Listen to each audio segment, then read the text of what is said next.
Sister Trinidad, tell me what scene you on. Do you just like political confusion? You criticizing the way you live, yet you can't produce an alternative. You say you against the power structure, you ain't like the opposition either. But take care, you jump out the hot water and end up in the center of the fire. Because you refuse to vote in election, but then you want revolution. You're strongly against communism. You walk out on colonialism. You say Rick William had to go, but who to replace him? You ain't know. So to make a long story short from in front, Trinidadians they really know what they want.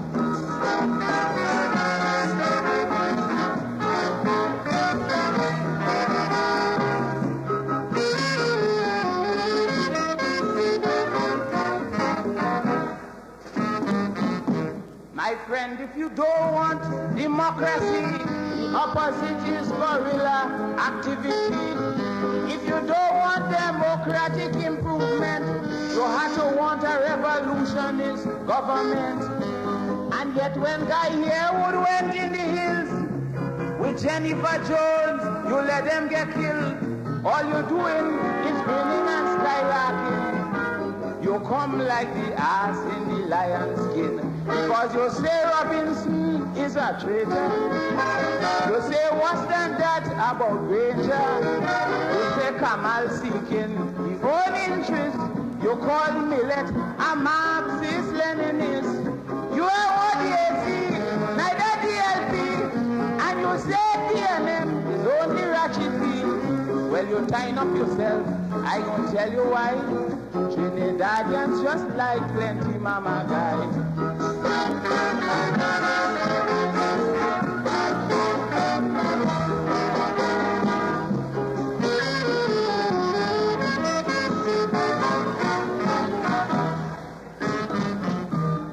Trinidadian talking black power. It's not wrong for a man to love his culture. Yes, you walk around with your afro plait and you're dragging alpagat and fat sapat. But although they're rapping about Africa, you're eating roti like if you're born in India.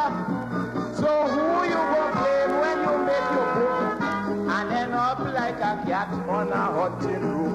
Because you say you're going Afro all the way. You smile when they bring in Tony May. William say he want to retire. You beg him to stay a little longer. You reject Carl's act on public order. Now you want the same Carl for Prime Minister. Like your sense of reasoning goes and comes. It won't surprise me if you call back Albert Gums.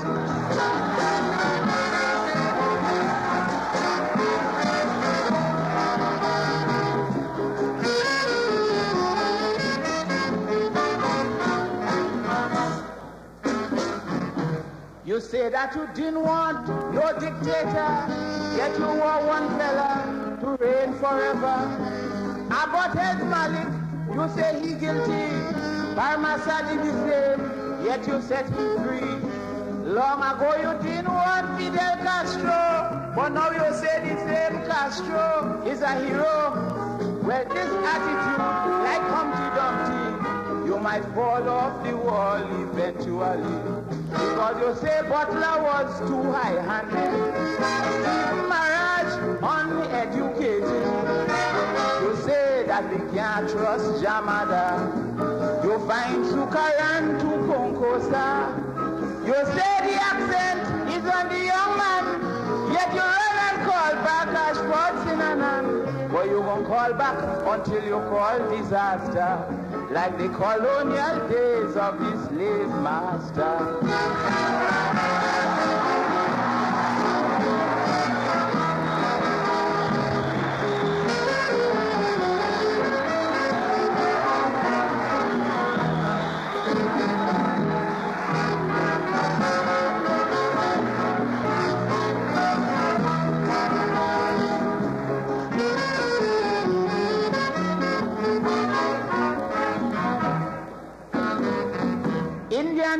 Trinidadian, naive as ever. That is why they formed the Mahasabah. They're conservative, only talking race.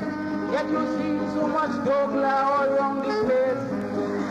They say they doesn't need pork for them. How come them and black pudding is such good friend? You're making your own self a puppet show. You might end up just like Rumpelstiltskin. You call Pat Solomon a bashon, yet spending your money in London. You say the country's ace-strength fighter is a regular ganja smoker. You call your picture a seditious traitor. Now that same traitor is a union leader.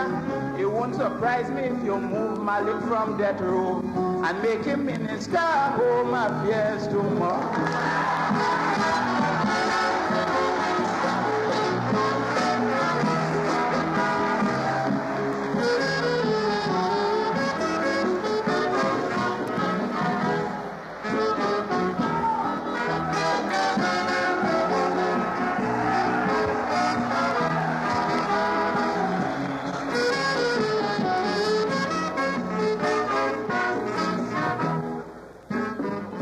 Rasta Trinidadian, walking, talking peace.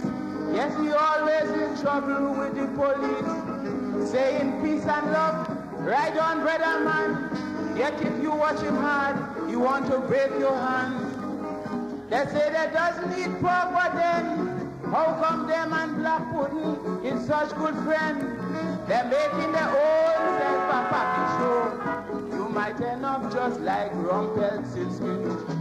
Tear dog, you're prosecute soldiers. For that, he get one set of horrors.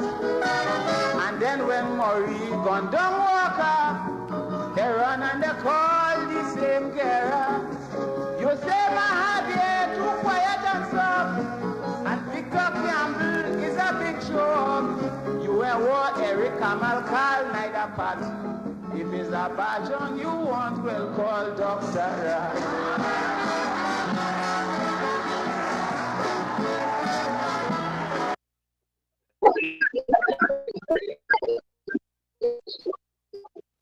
Right, good night to everyone. My name is Wendell Jeffrey, and this is the Workers' Rights Platform. We are broadcasting live from the Workers' Rights Network. So many of you would have known that we have a guest this evening.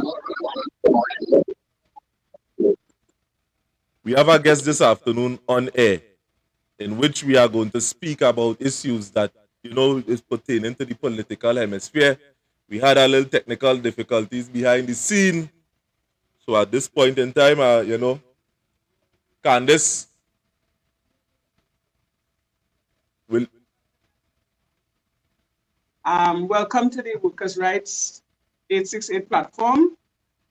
I'm Candice Edwards, and we have a special guest here tonight, Mr. Wendell Eversly. Pleasant good night, sir. Welcome.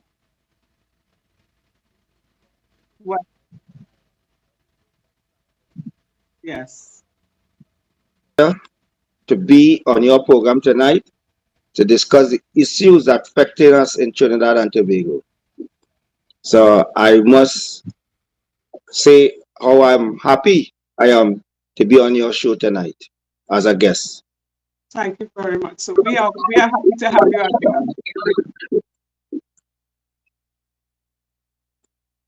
Now, at the end of the day, we would have, for the sake of the listening public, plenty of the public, would know that there was a person that would have survived the coup, and every anniversary, you would have been outside on the pavement, you understand, celebrating this horrific event in which you would have survived. I mean, a matter of fact, it was in July, the 27th of July, 1990. And ever since, you have been an advocate for an activist for what is taking place in Trinidad. So, what we call here to discuss, Mr. Eversly, is the political climate that exists in Trinidad and Tobago presently. And what we are here to ask, from a younger person to an older person, we would like to know what is your thoughts concerning this political climate in Trinidad. Well, I have been saying for the past 9 years. As a matter of fact, if you call my phone, you can get me. You get a voicemail message. It's the PLM is the problem, the UNC is not the solution.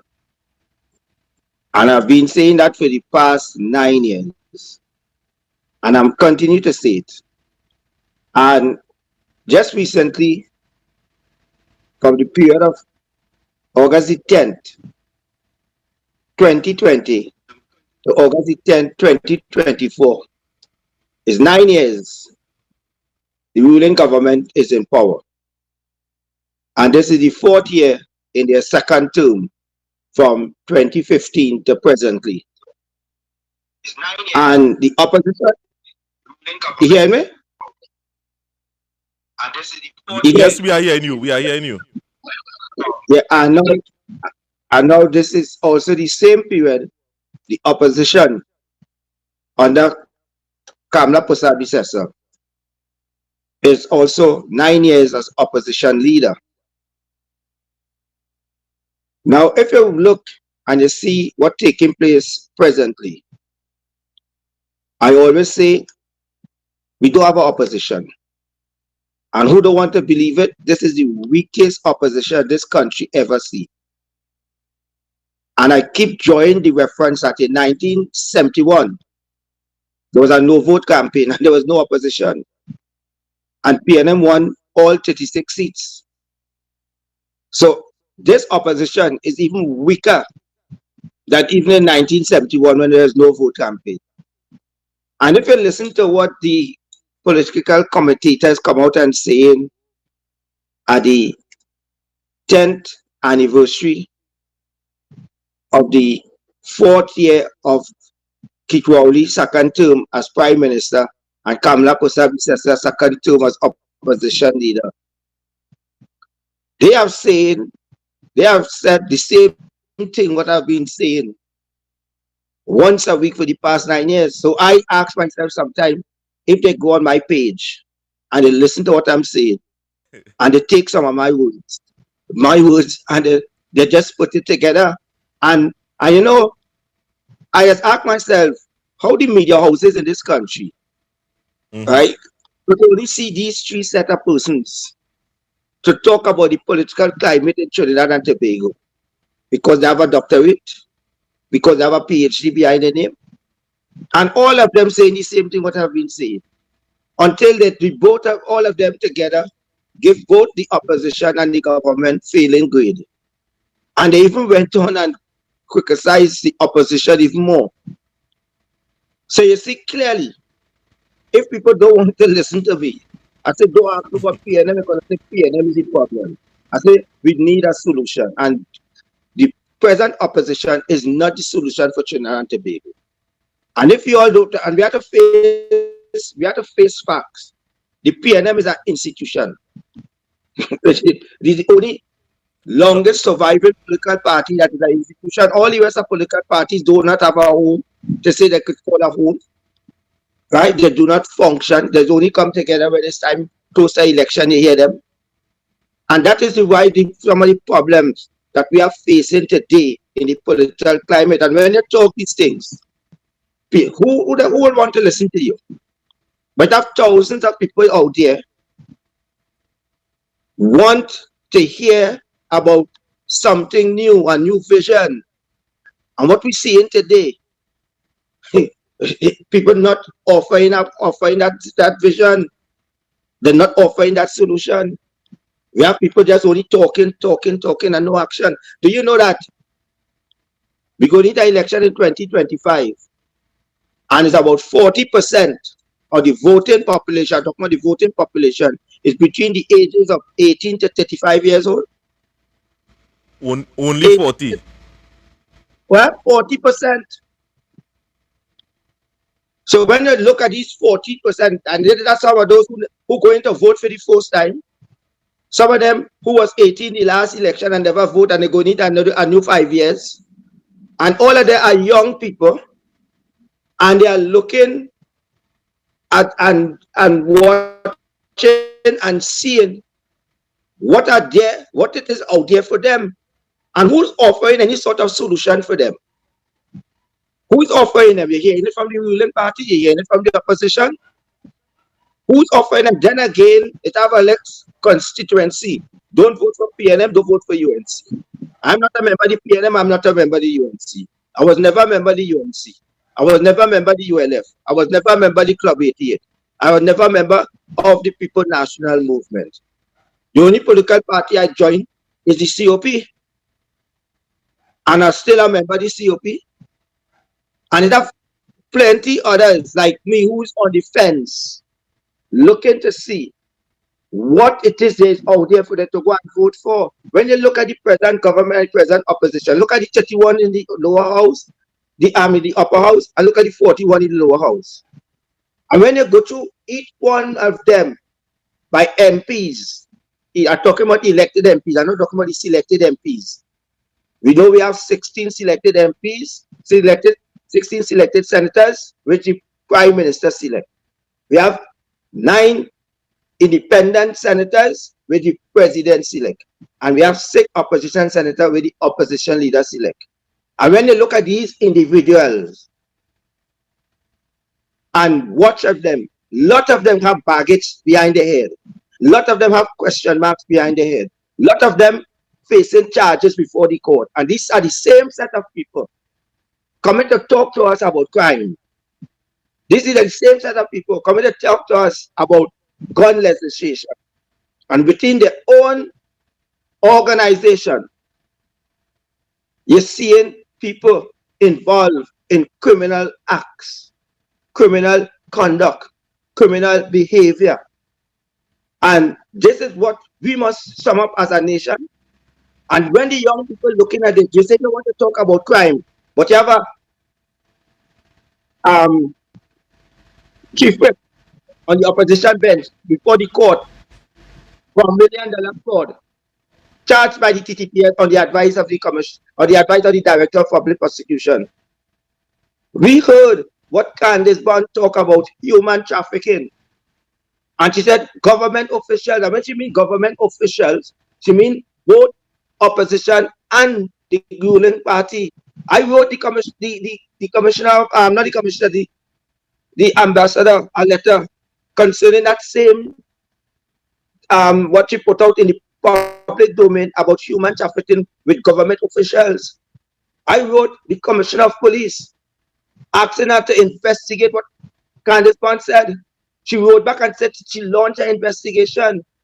And today we heard a former senator, cabinet minister, came to Trinidad, gave us one statement and talk about a sitting member of parliament on the opposition bench who is involved in it.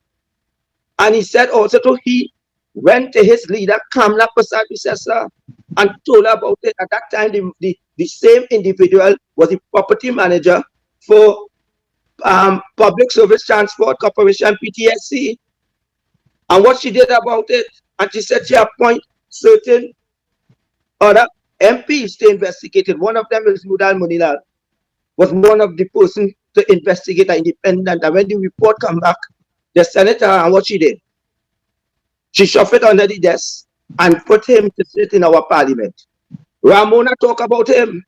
Vasta and Barrett, who we join them back now, talk about him. A matter of fact, I interviewed them on a program. And they say the things that they know about the same individual. And them talk out publicly. And you see today, these same people going back and hugging up people. So you see, who you could trust right now? Who you could trust right now? The country right now is in dire need of action. And the number one problem that this country is facing right now is crime. It's crime, blood flowing in our streets. Mothers holding their head and crying for their loved ones. Those activities. What if parents was keeping a close eye and monitoring their children day-to-day activities,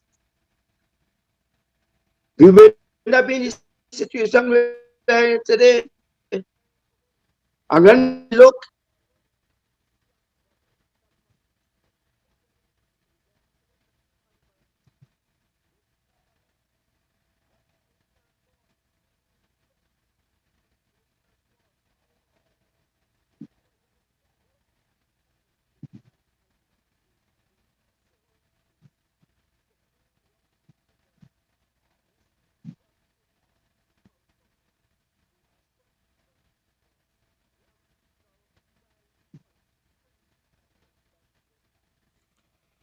Uh,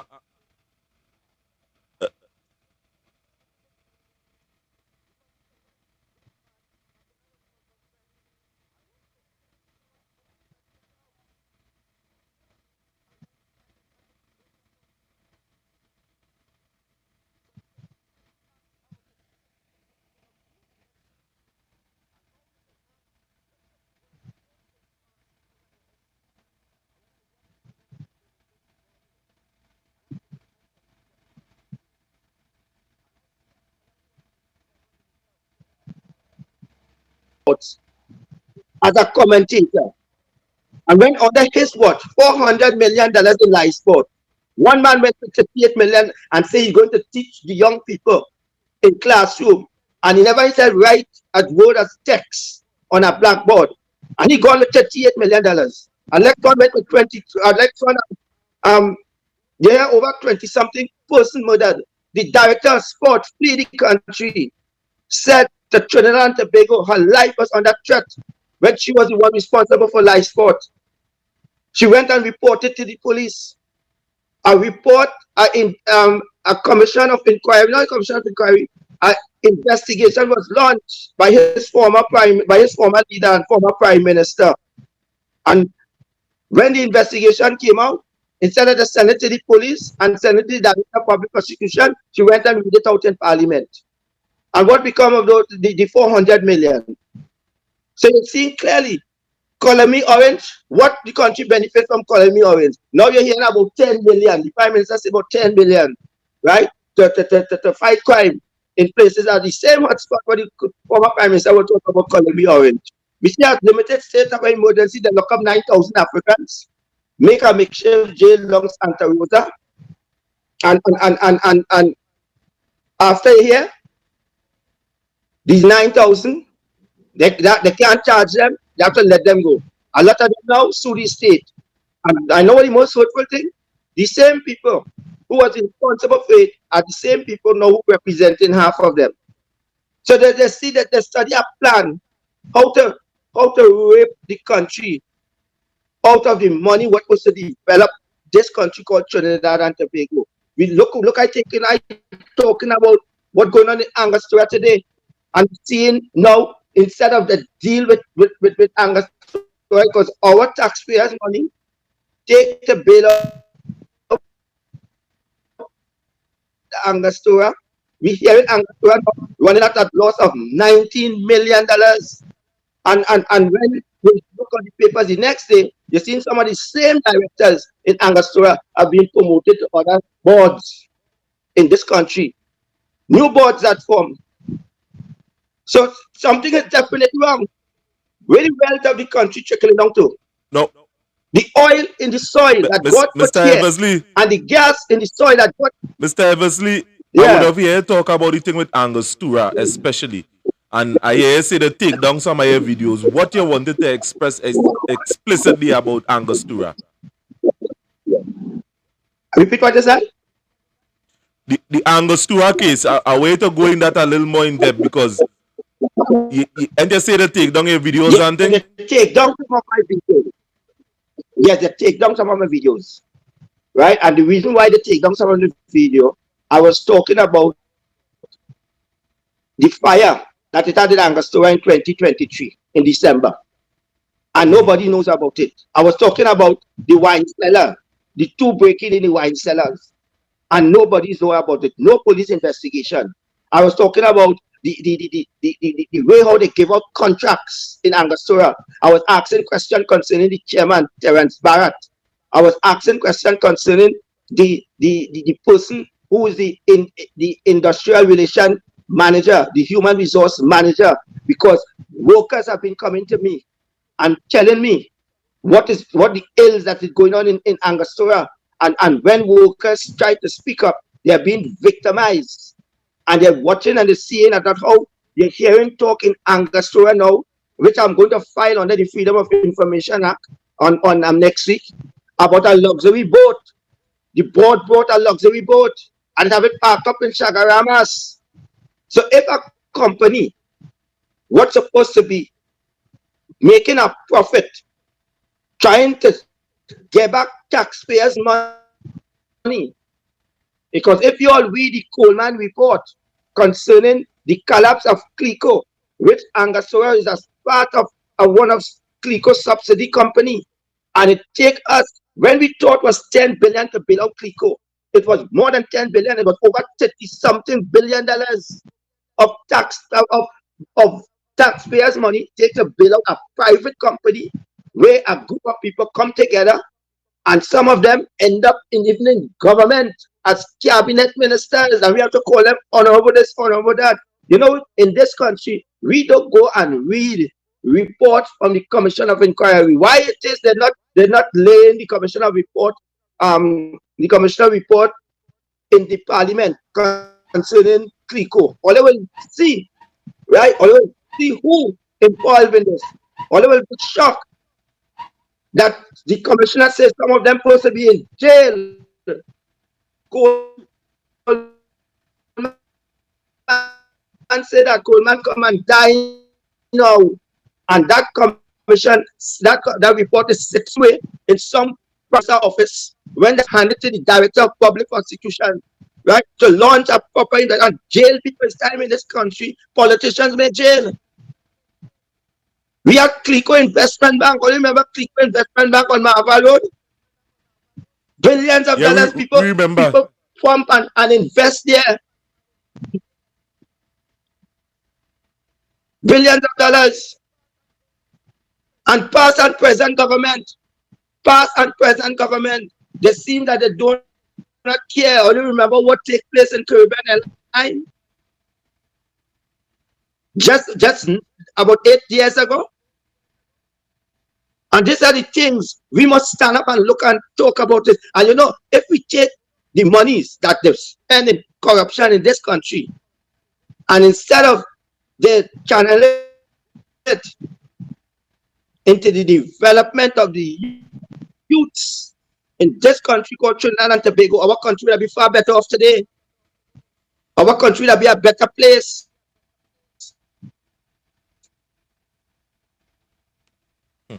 We will have places like John Sealot, Beatum, now in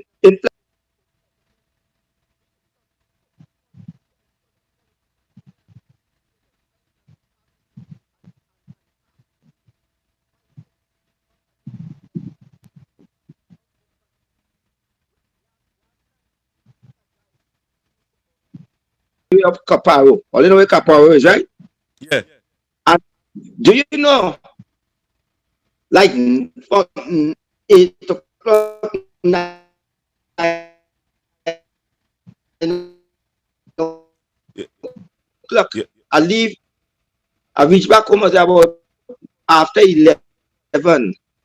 And you know, all in life. Wendell, repeat where you now say it. You just like, break up there. You go to a set.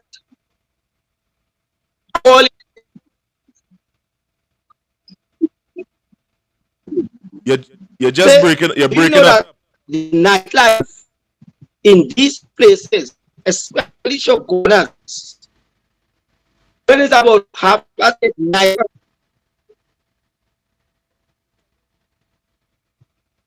Yeah, we hear in here, but we hear in here very well. We hear in here, but like we getting some static.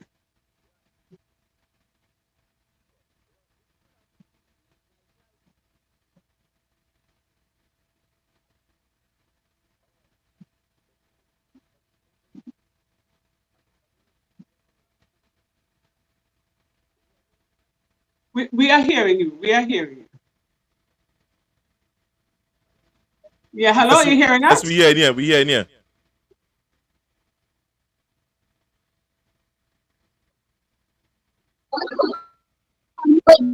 Okay, the white line. We're getting some sabotage here. I hear you. White line in place. I see that sign. Could be it. Yeah, which matter is there right It's about now? I not feel the good. signal a little poor. Yeah. Tell me what? Which, Okay, I'm gonna right. move around. Yeah, we hear in here clearly now. You hear me now? You hear me? Yeah, we hear in here. Okay. When I look at those places last night, it's like a ghost town. You could not have seen anybody on the street selling. You could not see.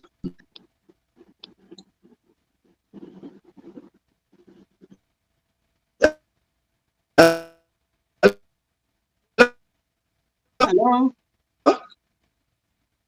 Hello?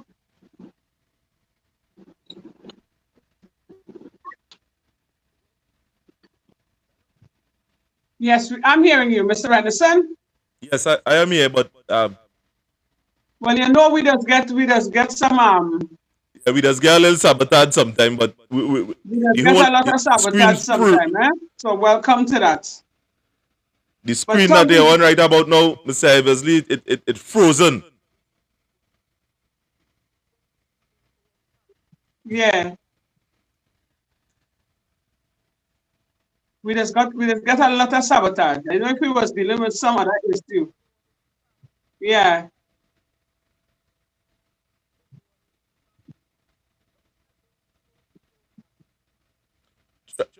I I log it out and log back in now. Let me see if that go work because you're saying something that's very important.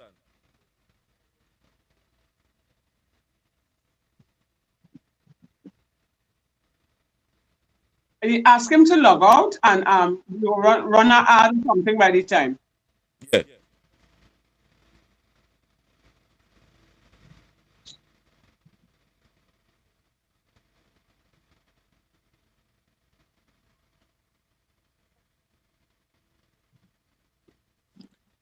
That right there is a little technical difficulties that we are experiencing on the next side.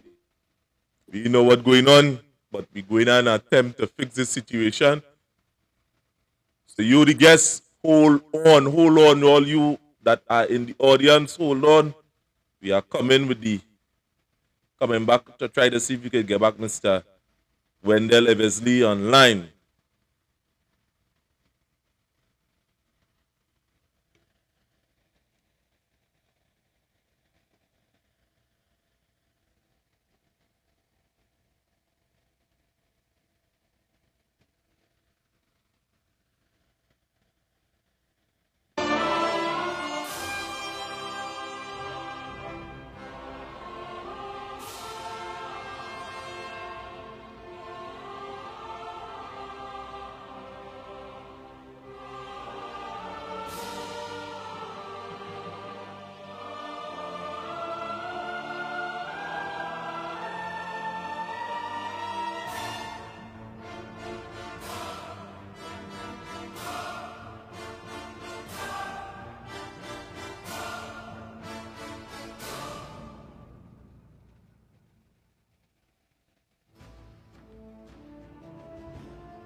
Right, Mr. Wendell, well, I see you're back up in the thing here. They could continue where you left out. You was talking about the nightlife.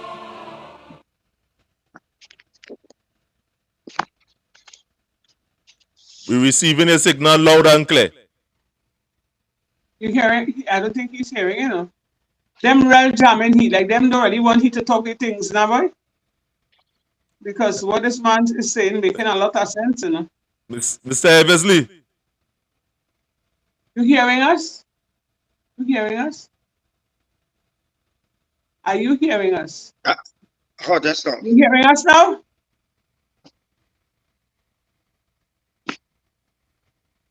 Are you hearing us?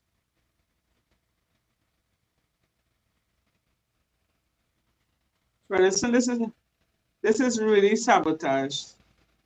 Of course, this is sabotage. This is real sabotage. Mr. Eversly, just tell us when you're on.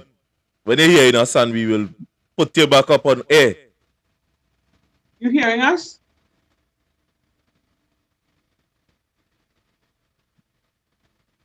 We hearing you. You're not hearing us.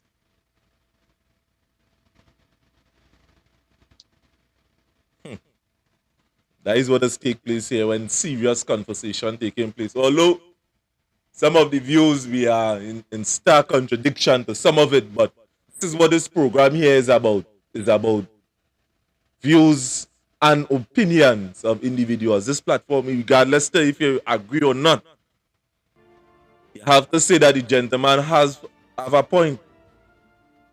The gentleman have a point.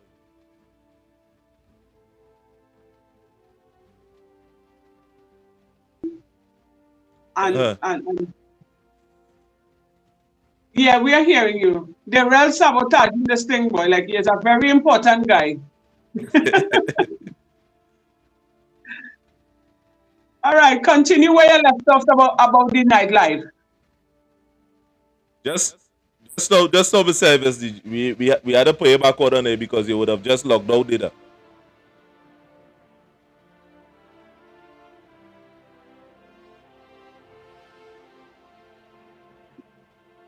Right, so you're on. Yeah. When I visit Shogunas last night, and I went all the way to Caparo, I passed through Londonville. You know, when you're going to Londonville, it have a roundabout. It's the smallest roundabout when you're going to Caparo. I don't know how they create that roundabout, but that roundabout is a dangerous roundabout. And when you're going inside a Caparo now, the roads are very, very bad. I don't know how them people making out there. I sorry for drivers, motorists with their cars. Sometimes it makes me feel that if these people are forgotten people, or if they think that these people living behind God back. And the roads, the condition of the roads, the condition of the drain, and they're talking about dengue. But when I watch and I see the condition of the roads and things inside a Caparo and the drain, I don't know who they expect to clean that. If they expect the residents or people to leave their home and to come and clean the drain. Sometimes even the grass, you could see at night because the place is not a place where well lit. So you could see where drivers driving. Sometimes I'll be driving close to the edge of the road and the grass hanging over actually on the road.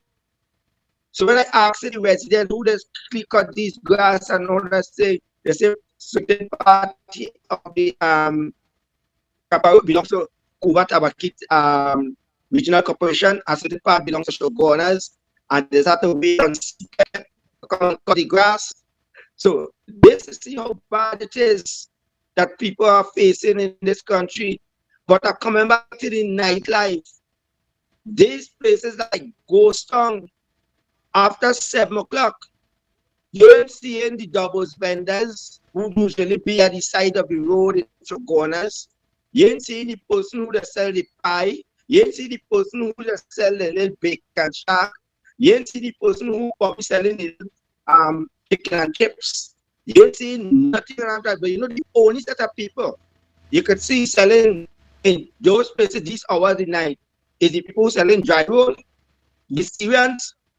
So sometimes I ask the question because if even though when you go all part of the country, they are the only people seen late in the night selling these kind of things. But our locals, the nightlife for them, where they come out and make money, some of them employing people. Now that they lay off the people because of the crime situation, and the only set of people you're seeing selling at the side of the road is the Syrians who selling the dry roll and they're selling all the kind of different things, and they have their staff working. They have their staff working. So when a Trinidadian hungry and taking a chance to come out in the night and looking for local dishes, he cannot get his local dishes because our own people scared to come out. So sometimes I ask myself, if crime in this country is an organized crime and is organized to kill a certain sector of the economy and to enrich, and people are looking at these kind of things and seeing what is taking place in this country called Trinidad and Tobago. We're seeing like people, just foreigners, just invade the land, and we don't know if whoever they're working with to make sure that they cripple all small businesses, the small people who just come out and sell on the side of the road, at the side of the pavement, where they now occupy, where they now have permanent stalls, and how they get those permanent stalls there. These are the questions we have to be asking, and these are the questions those in Parliament should be talking about. We hear them talking about it. We're not hearing them talking about it. We're not hearing them making Trinidadians and Tobagonians feel safe. Look what's going on now. Look what happened in the Lowland Mall in Tobago yesterday in broad daylight. Tobago's a small place. Look at crime taking place in that country. And you're hearing all sorts of talks, all sorts of crime fighting initiatives in place. Right? People leaving Trinidad, going and saying they're going to make it safe. At the first stop, they went and robbed the mall the next day. The jewelry place. So what's really going on? So you have to ask yourself, if crime is an orchestrated plan by certain sector of the country to enhance certain people and to make sure certain people be on the breadline and cripple. So that's what we see in. Look what you ever go to the avenue? When you go to the avenue, who will be selling on the avenue in the night from 6 o'clock, from 6 p.m.? And they're well protected. Police patrol up and down there. But why we do not have police patrol from Port of Spain to Arima?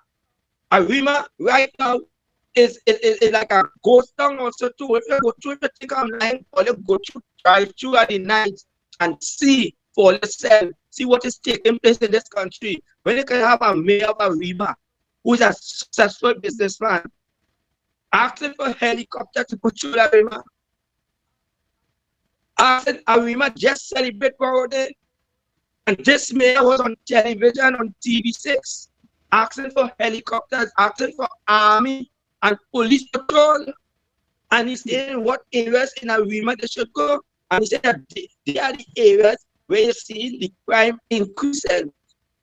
So something definitely wrong. If the mayor of a borough could be talking this kind of language and begging the authorities to send helicopters, you know, to go and search for these criminals. If the mayor could ask for a force of police patrol, army and police in his borough, what it leave for the chairman of Sandy Grandi, for the chairman of Tunapuna Piaku Regional Corporation, the chairman of Lavantin Regional Corporation, the chairman of Kubat Talparo, the chairman of Pinal Dibe, the chairman of Sopara, what it leave for these regional corporations, what it leave for the new borough of Diego Martin. So you see clearly, certain people in this country is well protected, and if nobody don't want to say it, I am saying it because I just go there, I just see what is going on out in Trinidad and Tobago. When you go on the ground, you just know what taking place on the ground. And if you all think I'm lying, you all must come out also to the night and go to the avenue, go to the avenue right now and see who are the people selling, who are the people making money. Look on the 24th of this month, and Tobago have been reported finally moved about 20 bands. They're starting from City Hall. I know where they ended up on the avenue. So who are the people who are sitting on the avenue? Mr. Eversly, Mr. Eversly,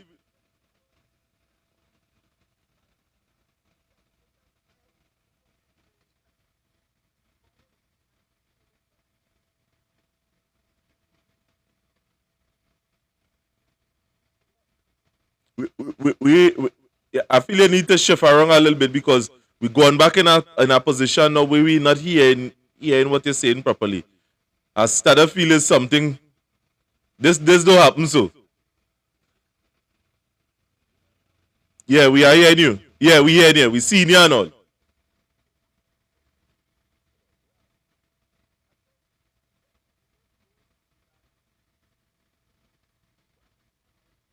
In every corporation, in every borough, and every city. We have two cities, San Fernando and Port of Spain. Tunapuna Regional Corporation. Now we have two added boroughs, so Paria and Diego Martin, which come and join now Shogunas and Arima. Why it is each corporation, borough, and city didn't have their own celebration. But you know where everything had to be? In Port of Spain. I know where it have to go down? The avenue. And these are things we all must watch and open our eyes and see what is taking place.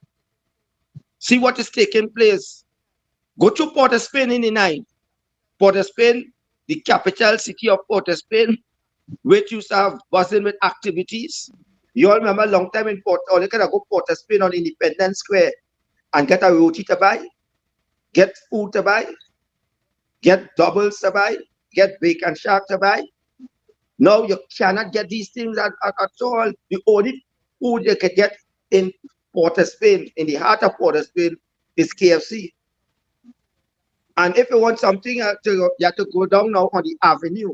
And the avenue, well protected. You're seeing police car passing up and down. Up and down. But in the east-west corridor, all you must go to Grandy too and see for yourself. See for yourself, time 8 o'clock, people inside. And why is that? And why is that? That's why you see something is definitely wrong. And the only way we could fix this is we have a people who understanding what it is about governing a country. Governing a country. Why nightlife die in this country? Why it is only certain set of people now could sell in the streets in the night. Go Quebec before you think alive on the southern main road. And you would see for yourself. You would see for yourself. You would see if you will get the doubles where you used to get long time or 10 o'clock, 11 o'clock and thing in the night. You will see where you used to get the sauce, even the putman, you don't get him again. Come Quebec, you will see for yourself. You will see who operating, who functioning that hour the night. Is the Syrians. And again put patrol to protect them. In Tunapuna, where you used to have people selling all of the side of the pavement and things from 6 o'clock. They come out, bring out the night thing to sell. The bacon shark, the saltfish and bread and all. You ain't getting that again. Business people now, who used to hire little business people to come and work in their business, where they used to open their establishment late at night. Now they ain't doing it. So they have to send home those workers. And when they send home those workers, they have children to mind, they have mortgage to pay, school opening. Somebody must have a heart. Somebody must have a heart. And that's why we need people in this country to talk. Let me tell you something. It's time we get 41 men and women and put them in our lower house to seek the interest of this country. Because if they didn't seek the interest of this country will be going down a slippery slope. And they need people to come out and talk about it. PNM is the problem, UNC is not the solution. And who don't care? I don't care who like me or who like me. I say it as it is. I ain't want no friend. I want Mr. to Eversly, when they talk about this opposition is the weakest opposition, yes. What do you mean by that in actual words? What do you mean by that if you had to summon it and put it in a way that people could understand? What do you mean by that? This opposition that we have in this country called Trinidad and Tobago is not about seeking and holding the government to account. This government, this opposition, what we have is people with questionable characters seeing how they could fight for their survival. And if they did care about fighting and going out there and demand the things that I talking about, the things that I seeing, and the areas that I went into yesterday is controlled by the opposition. It's controlled by the opposition. And the opposition should be more forceful when it comes to crime. Instead of that, they're being more forceful when it comes to crime. They have to watch how they're talking about crime because they're very old members.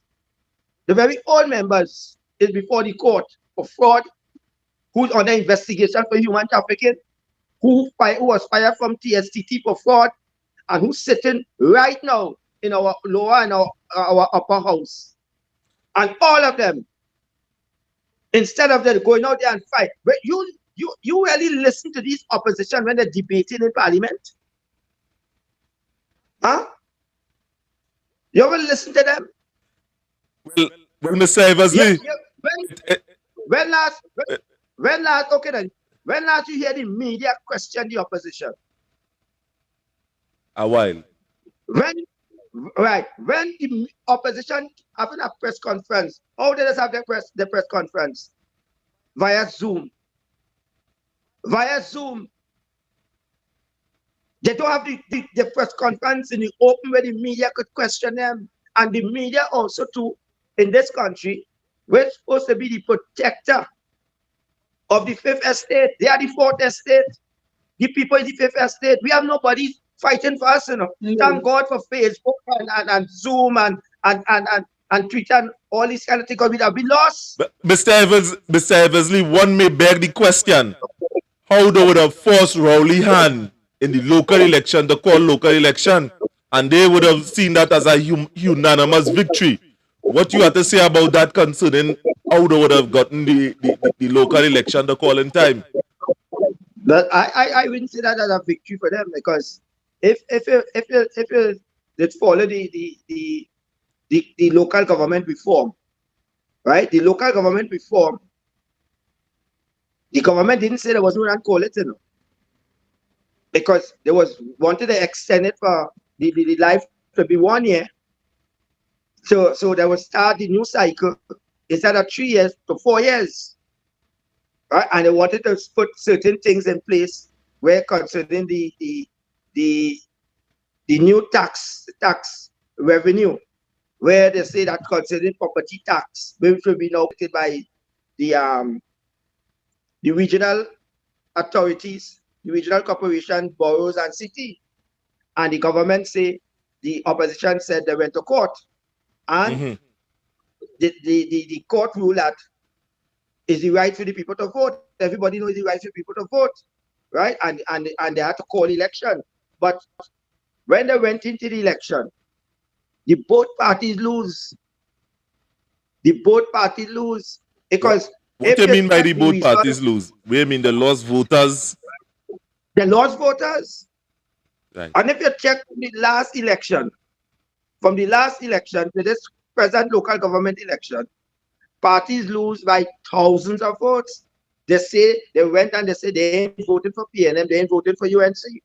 The UNC dropped in their vote by over 20 something thousand. All you check, you see, people don't look at the statistics, you know. And the same thing with the PNM. Would they get 200 something thousand votes? They get 100 something thousand votes. They drop bad.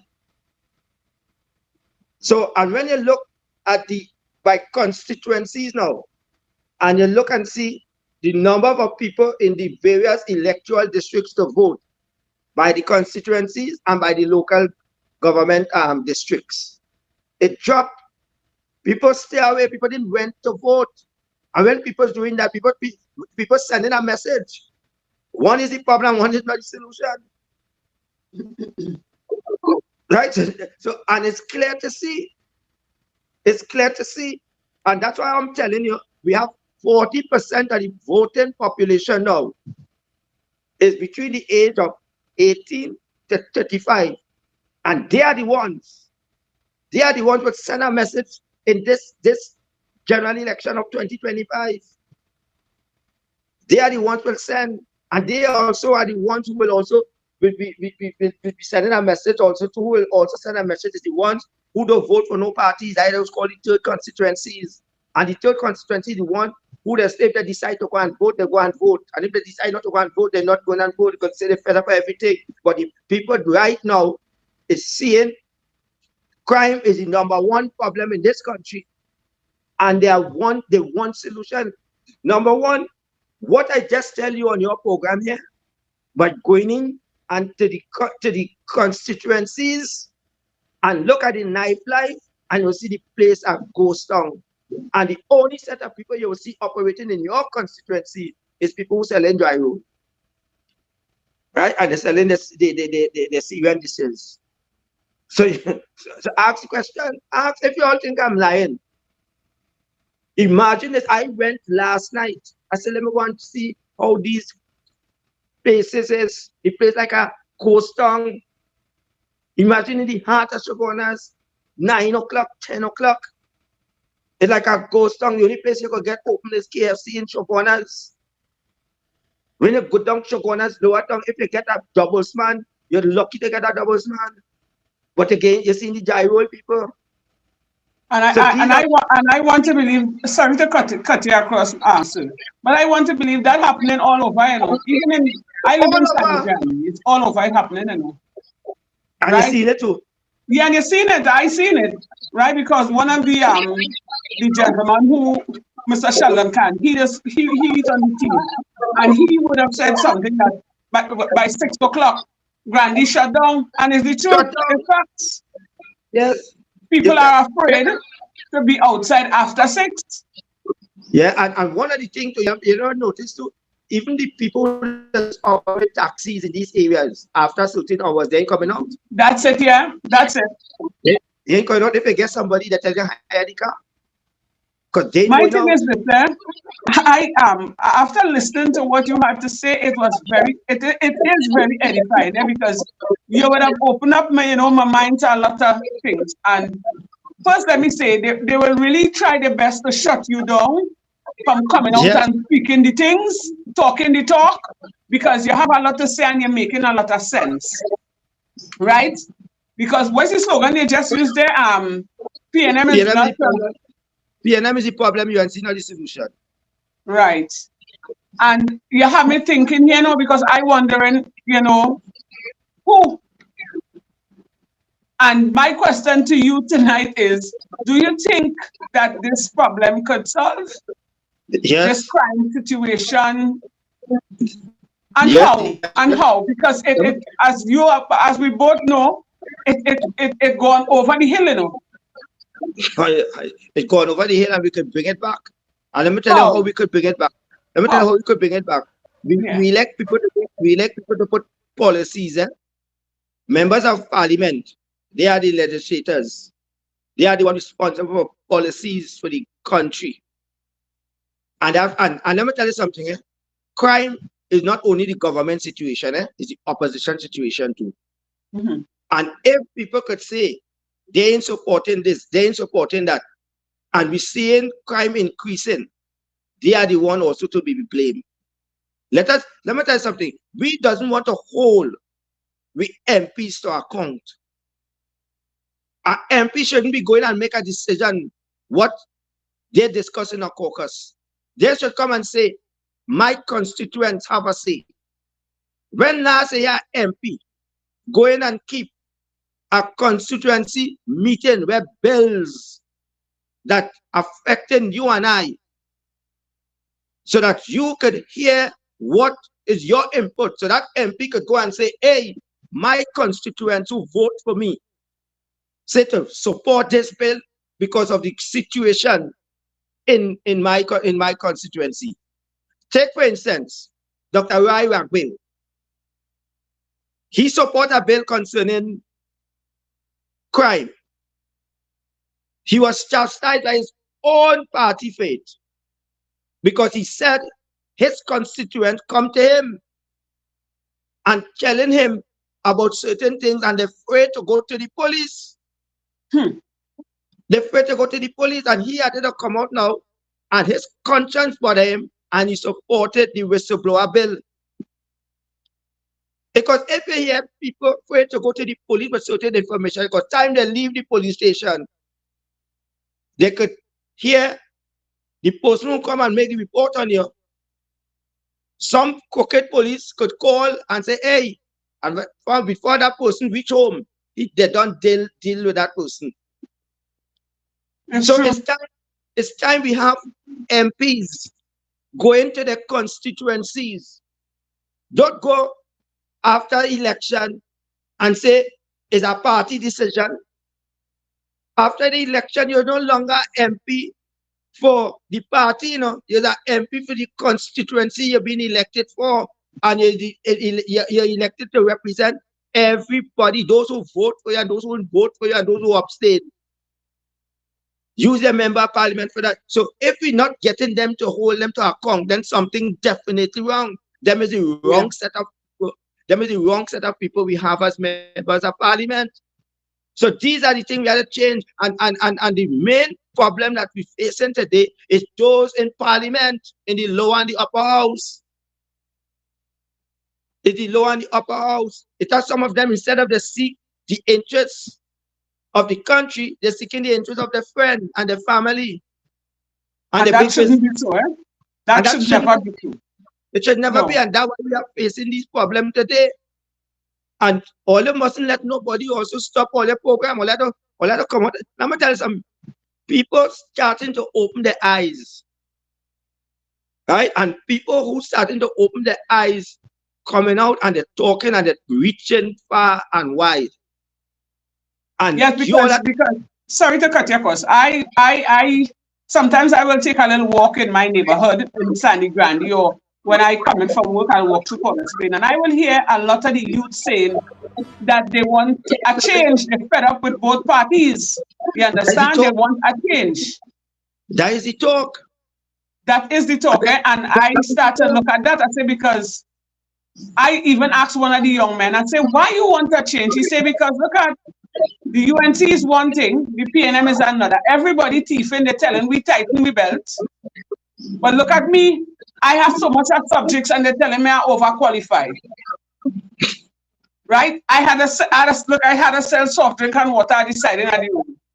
He said he want a change. He said, and if he cannot say a party that warrants his vote, he said he's not voting.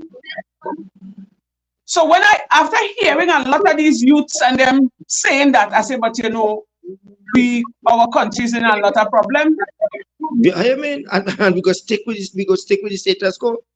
Yeah, but it's sad, it's in a sad state. And that's why, remember our next thing, what? They asked about for the young people. When last you heard about a good trade school in Trinidad and Tobago? A very long time. Right? And ask yourself why we don't have trade school and thing in here. Again. Why? Can you tell me? Tell me why. Let me tell you something. It has, you see, certain things people must talk the talk and walk the talk, And don't wait to say it, Right? When you when you talk the talk, you must be prepared to walk the talk also too. And then to talk the talk and leave it there. Mm-hmm. The most among the skilled trade men and women it had in this country is of African descent. Okay. Check the trades, the schools, youth camps, where you used to get some of the best carpenters, welders, mechanics. Where are they today? You don't really hear about them again, you know. Right. Check the No. secondary school. Where are the trades in the secondary school where they teach welding? Yes, yes, it's true. Long time they used to have that. They used to have that. Yeah, where are they today? That phase out. That phase out. That's it. Yeah. Right. So long time, yes, they say SCA for everybody. But remember it had after you fail come and enter that school even. After school even, they send you a trade school. Yeah. Right? And Yeah. plenty people, children came out skill, A class mechanic, A class welder, A class plumber, A Joiners. class finance, A class. Where these things today? No, you don't have them, you know. They don't have It them have anymore. nothing. It have nothing. So all I wanted to feel is just only academic alone. Academic alone. You look, you just talk. You fellas say, all my subjects, I have a degree. I look at Yeah. the side that you're excelling. Right? But Mm-hmm. where are these kids, men? Where again? So who They don't have them destroy? anymore. They don't have, so we have to let me tell you something, eh? All them young people, when they have nothing to do at the side of the road, linemen, they're not who you feel can recruit them? The Who you bad feel boys. recruit? Right? The bad boys, yeah. And then they will give them guns in their hand. Mm-hmm. When you could hear Trinidad and Tobago is number 6 in the world when it comes to criminality. How come we Yeah. reach how come we reach there? Do you know that when drugs came in a country, guns come? Yeah. And you know that the drugs don't remain?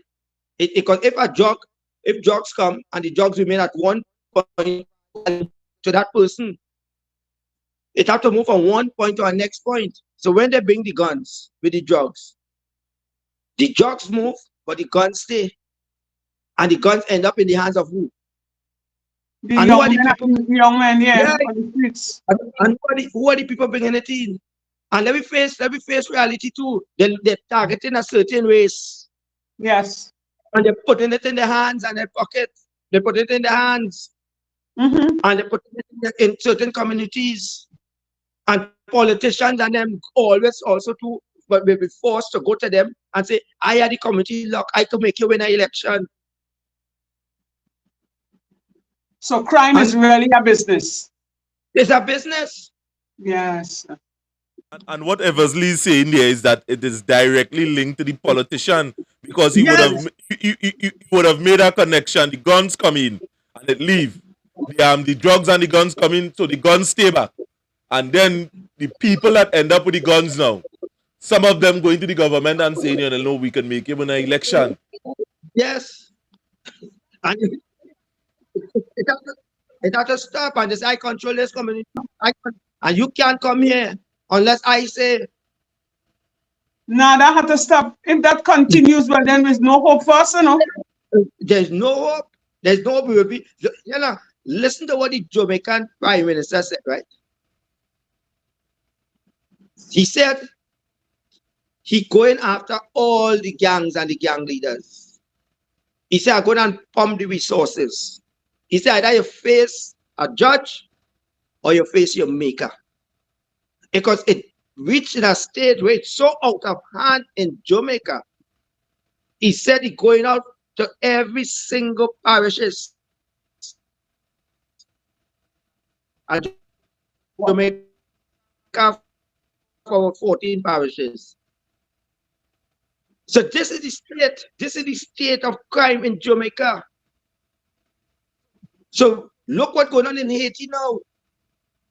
Look what's going on in Haiti now. Haiti had to bring in foreigners to deal with the gangs who take over the country. We must ask the question Of course, if we no, we want can't deal with that, you know. right. We see people now taking their family and fleeing and seeing how they could get a visa and tell them don't come back. If you have to go out there and wash 10 to 2,000 plates in a restaurant, stay there, you're more safer there than your own country. That's what I'm Yeah, telling because people. it is not safe anymore. It is not safe No, in Trinidad.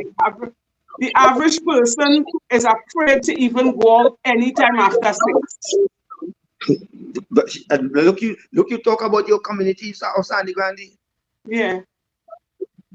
It's something. It's something. After 6 where I live is like a ghost town. So what we have to do now? What we have to do Wow. now? Huh? But everybody have to put their head together Yeah. and come to some sort of decision and say we have enough. Enough is enough, and we have to stand up. And I believe this is really in the hands of the people now, because as they say, the UNC and the PNM, what they're really doing for us, they ain't really doing anything. And we are the ones that are suffering. So But if I'm all asking of us come together and put down our foot, something has to be done. something has to be done, and we had enough.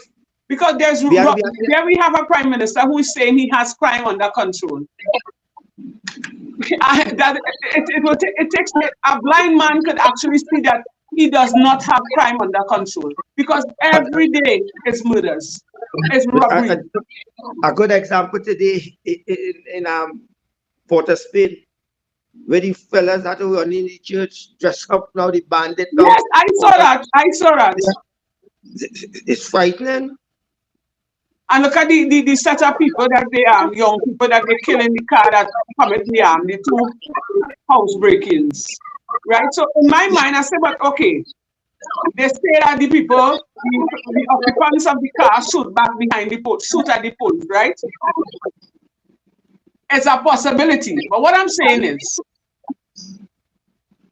it's not the first time. So the answer is where you catch you on crime is just to wipe you out one time and to then get orders for every time they catch you in crime is to send you to meeting maker. So in other words, to me, I find they're going about it the wrong way, or they're trying to cut corners. All of a sudden, all they couldn't fight crime, you can't get a vehicle to go and report if they hire enough officers. All of a sudden now, all they bring up this big sting operation, and from the time you catch somebody in crime is to put them to sleep. We had to blame parents too, eh? Yes, of course. We know we have to blame some of the parents. And when, you know what hurt me? Watching that 15-year-old girl who get murdered.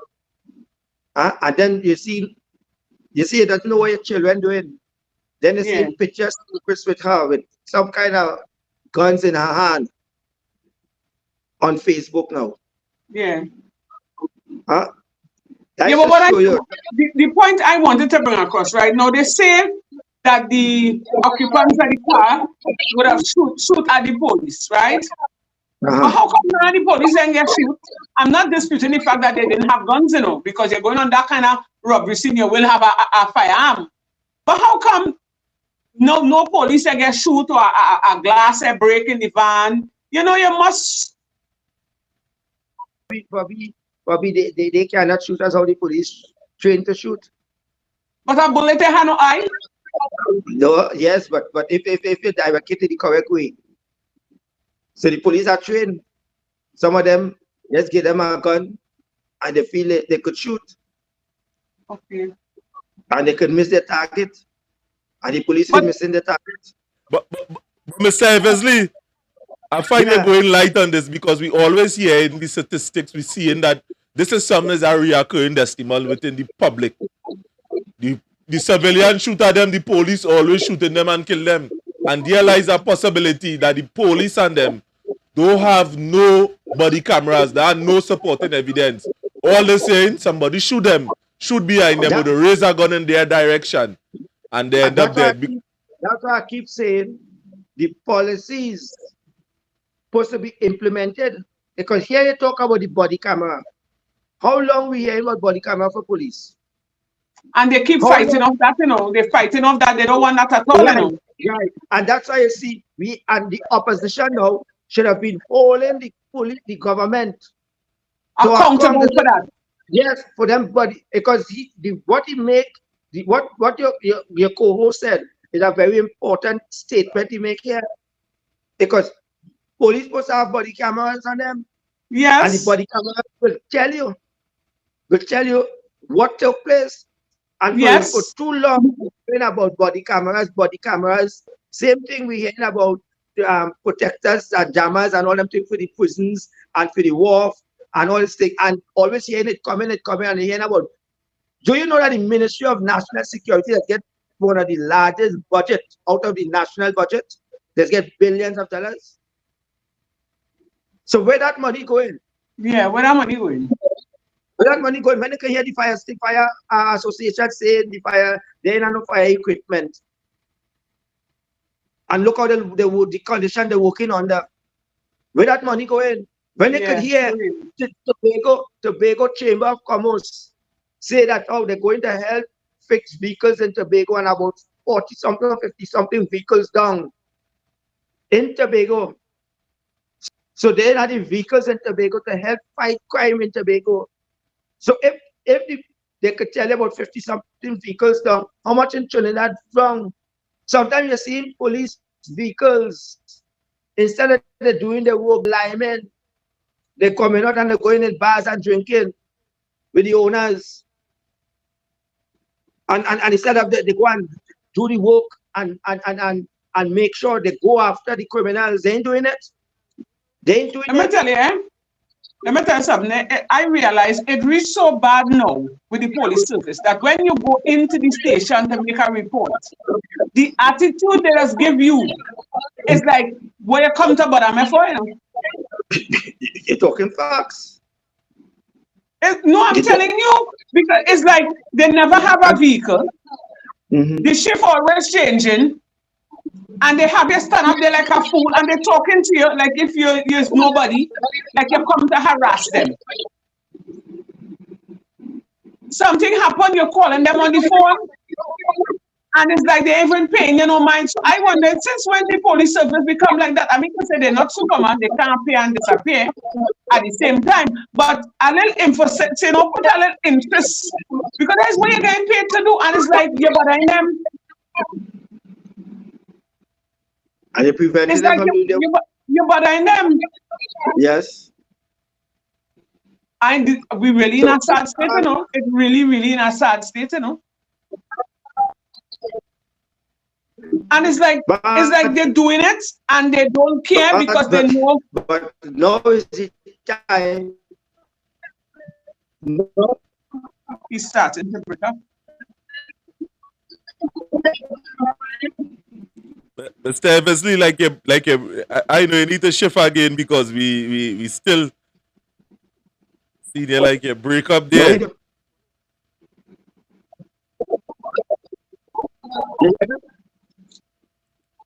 Yeah.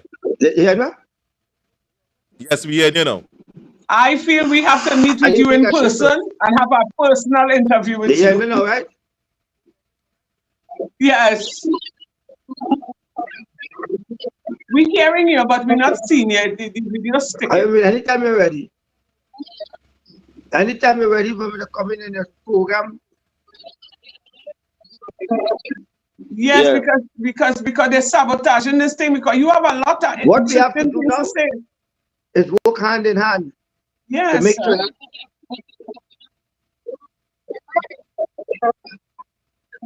Yes. Well, if you want more next week, sure. Mr. Wendell, what do you think about that? We'll have to bring him back. Yes, we'll have to bring him back. We'll have to bring him back, Mr. Eversly, because I mean, I feel the sabotaging program. You're saying a lot that I believe the people want to hear, and you're sounding like you're neutral. You're hitting the two sides of the fence. Yes, that's what I'm saying. He's very neutral. Yes. He ain't bashing either side. He's talking firm. Yeah, I could understand him. Look how they stop it. They're real sabotaging us tonight, you know.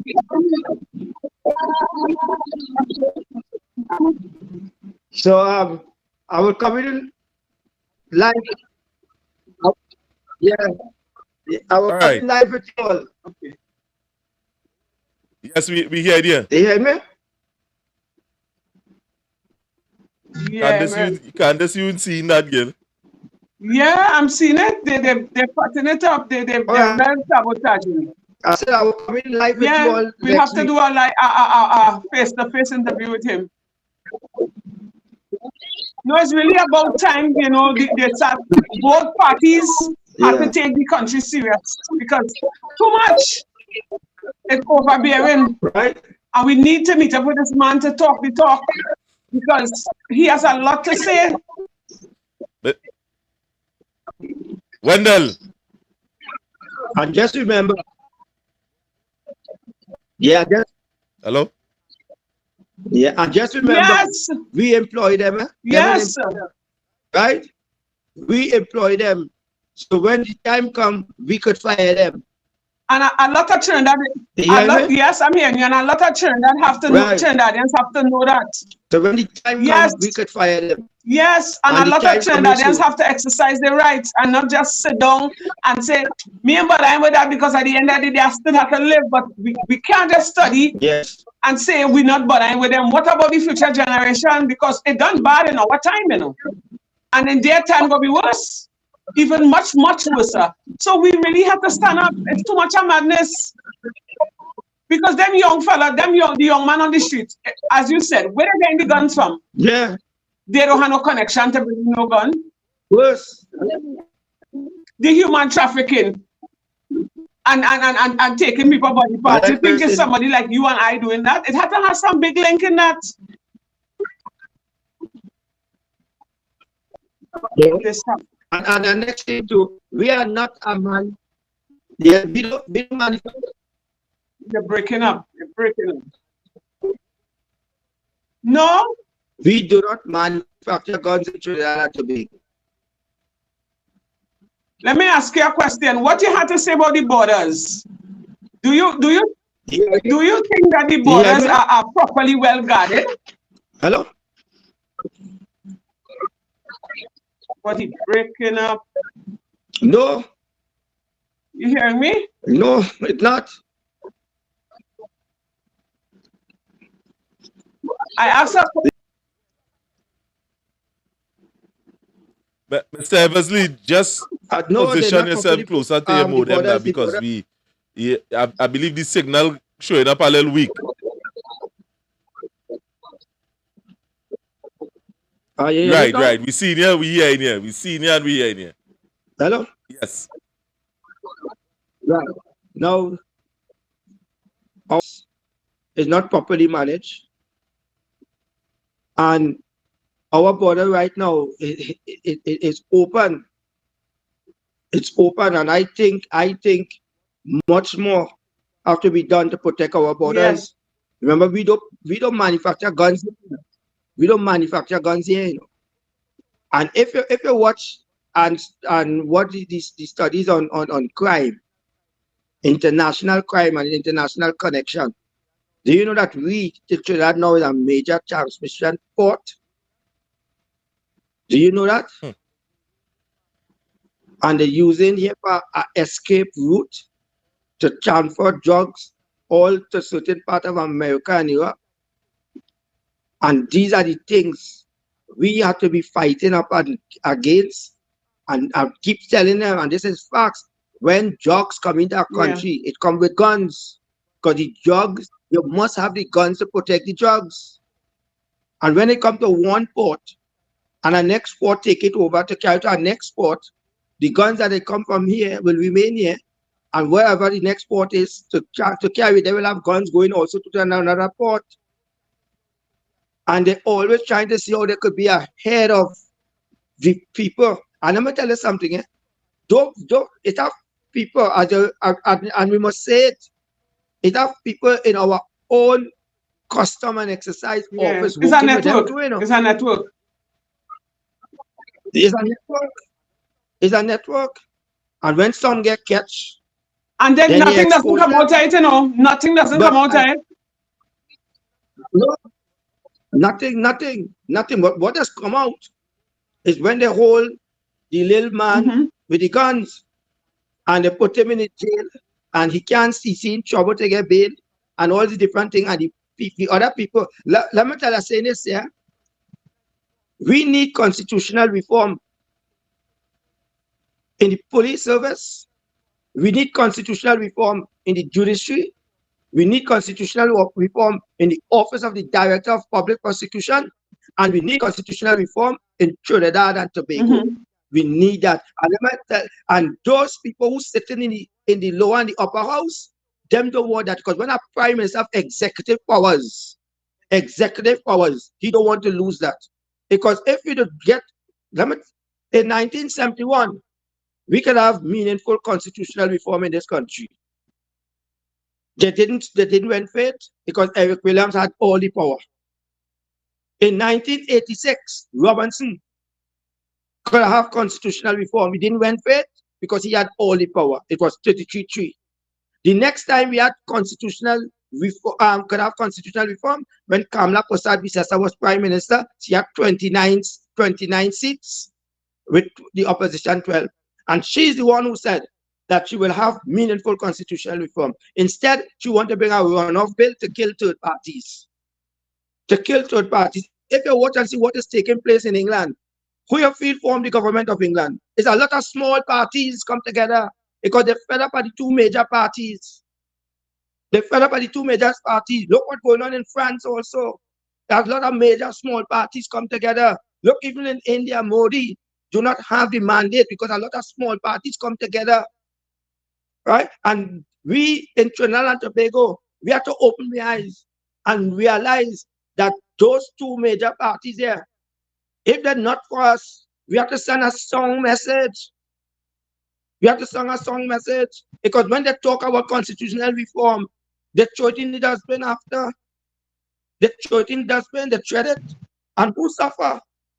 We shouldn't be electing up, having 41 person in the lower and 31 in the upper house electing a president for us.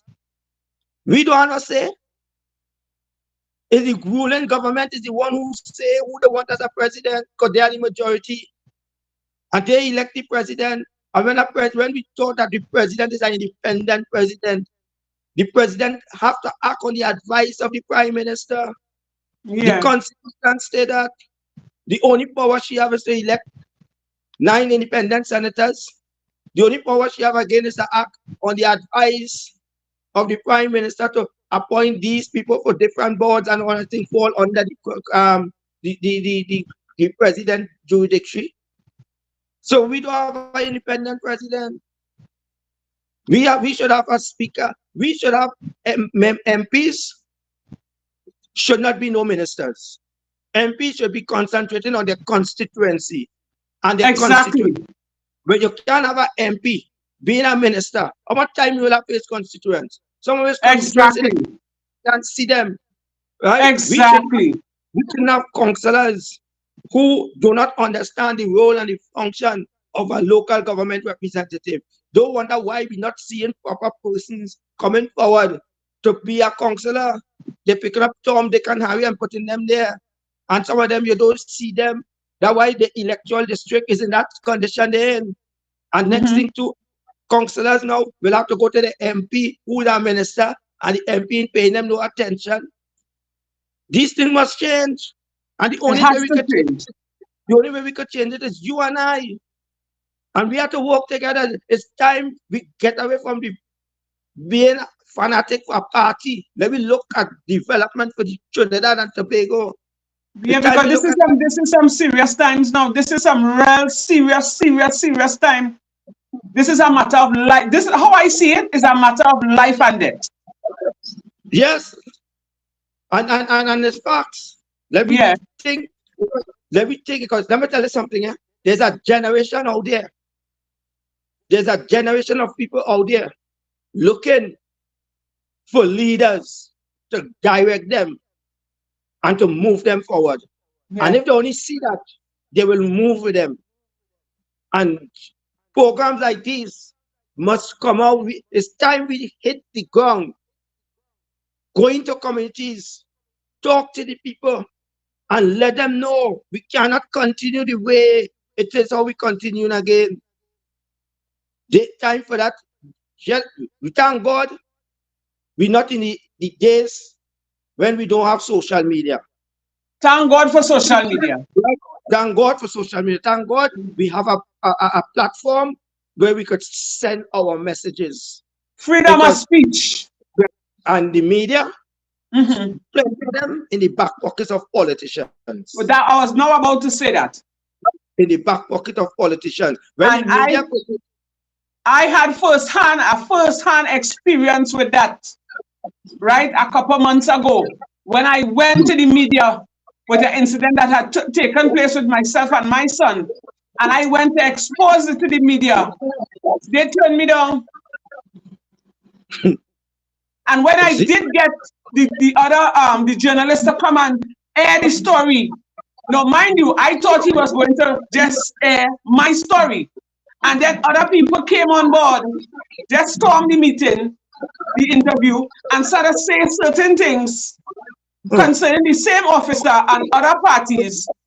And when he was expecting to see it on the news, they chop it up.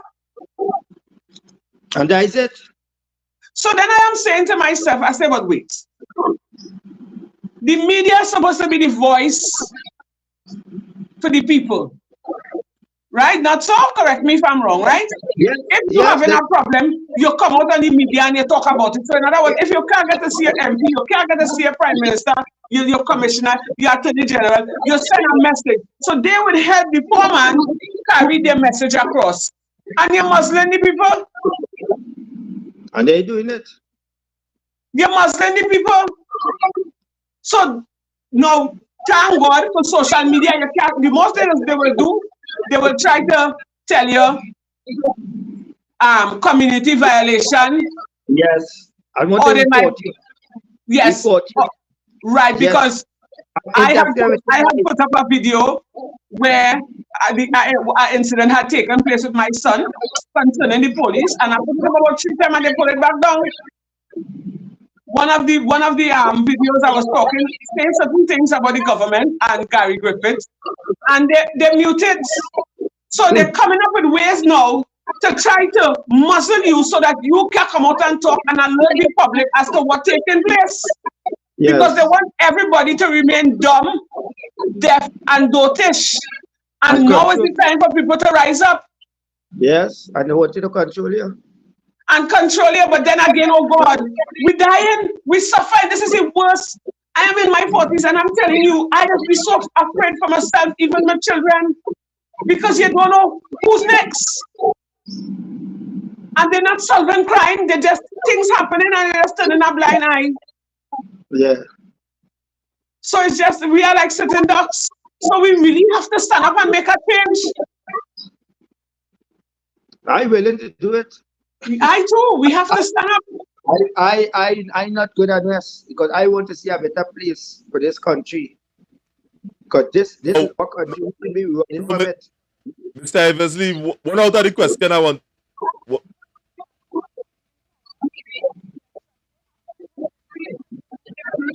I think, or they had to come out because we're tired. Yes. The people are dying.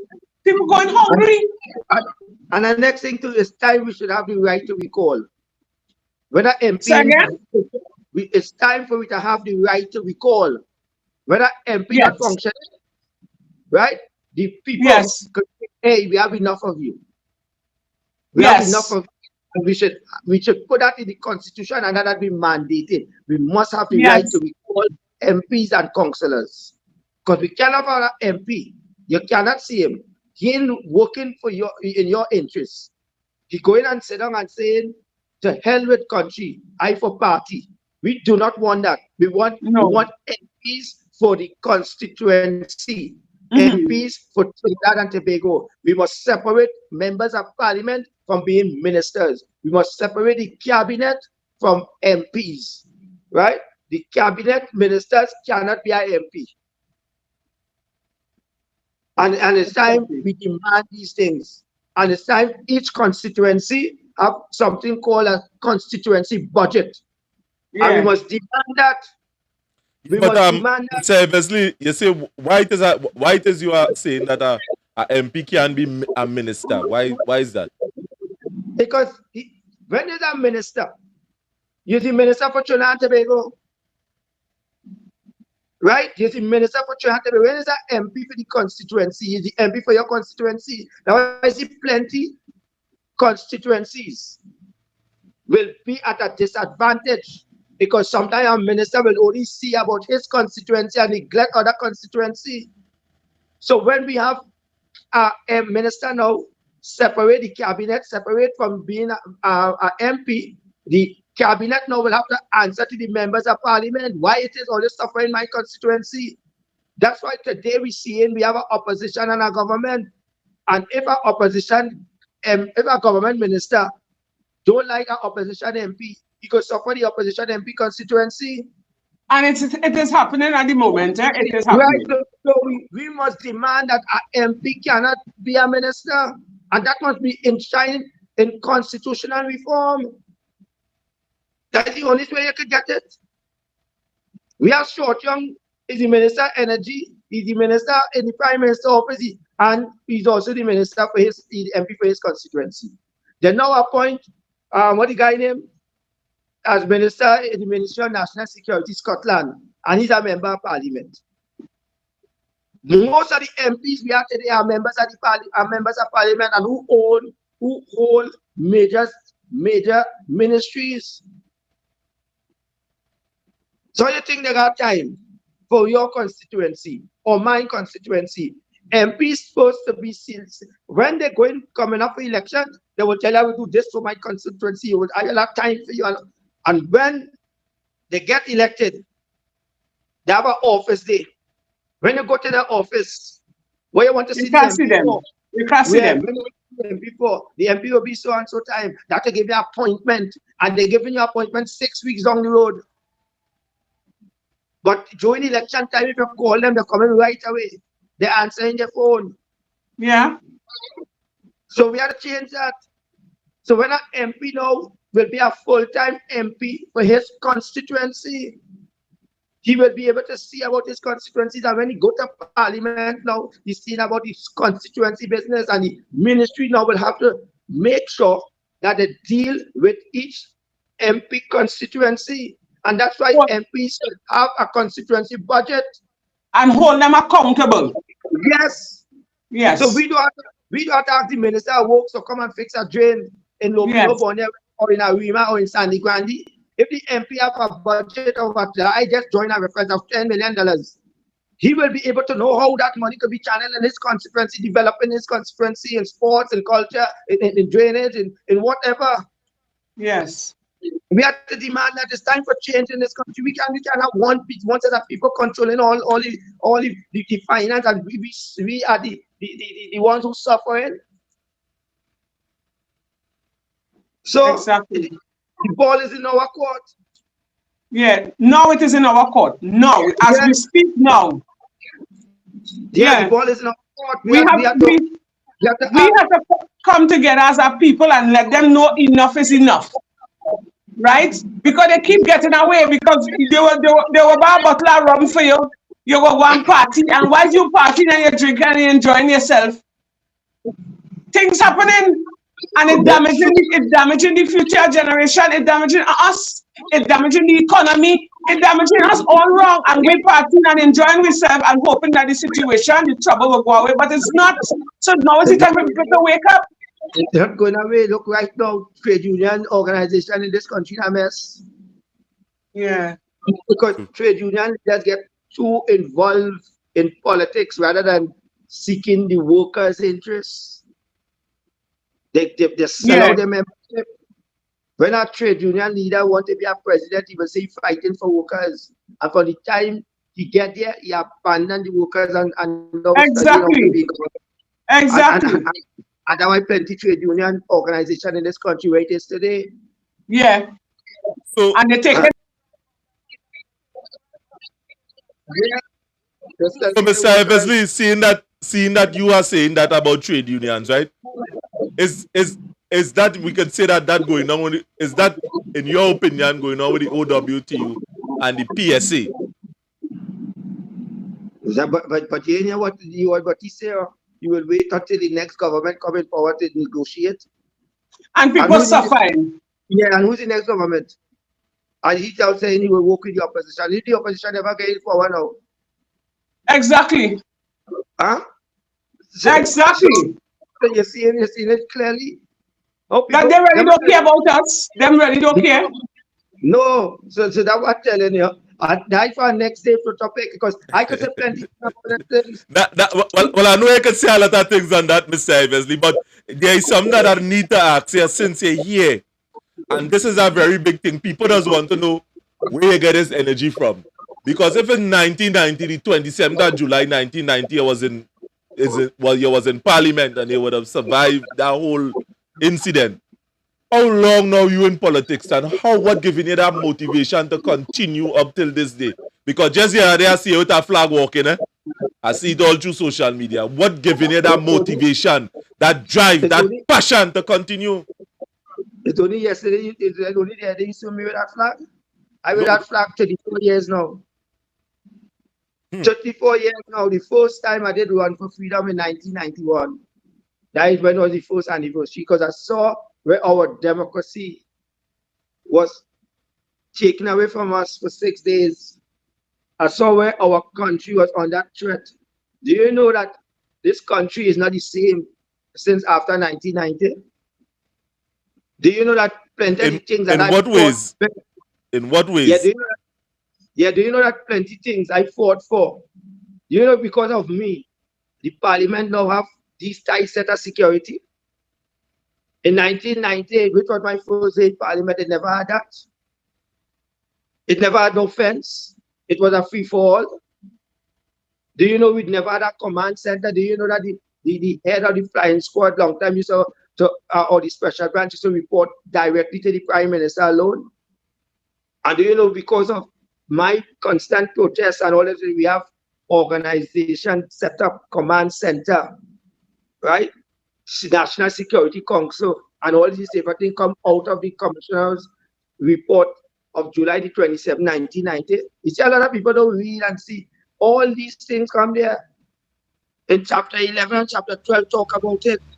And all that have been put in place because what I witnessed in the parliament. And God put me there for a reason. I could have been a dead person because I was a human shield.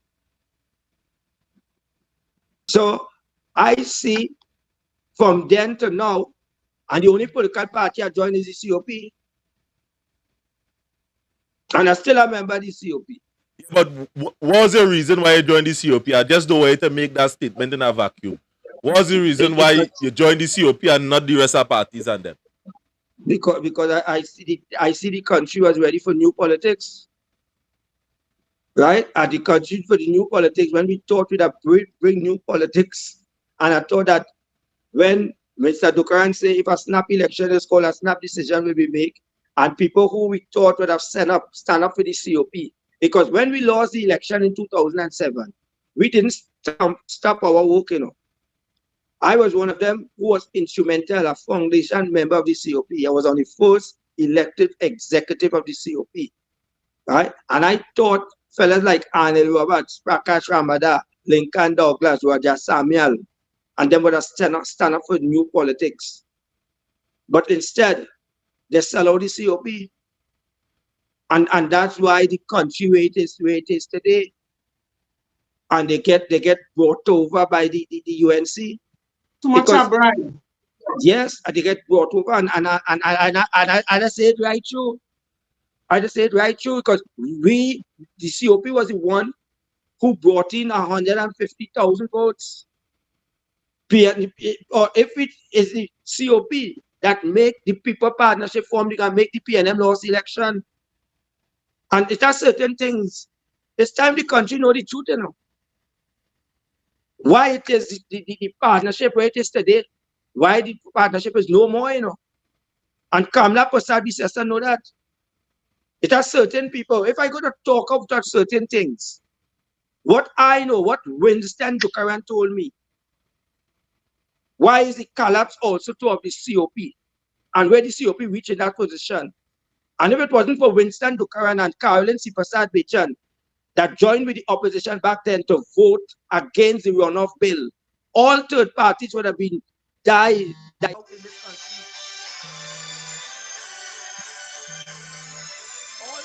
Somebody calling me. Hold on.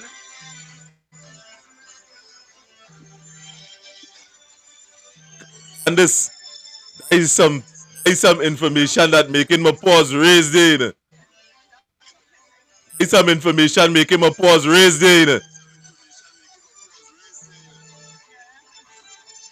I know, brother, your phone ringing. I hearing it beaming up in the background.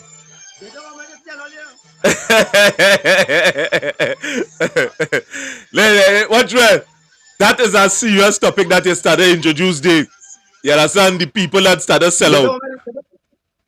Yeah, they don't want me to tell all you see, they only interfere with. Nah, yeah, we are in here.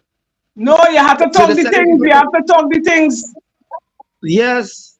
So it's time. So when you ask that question, people must know that we took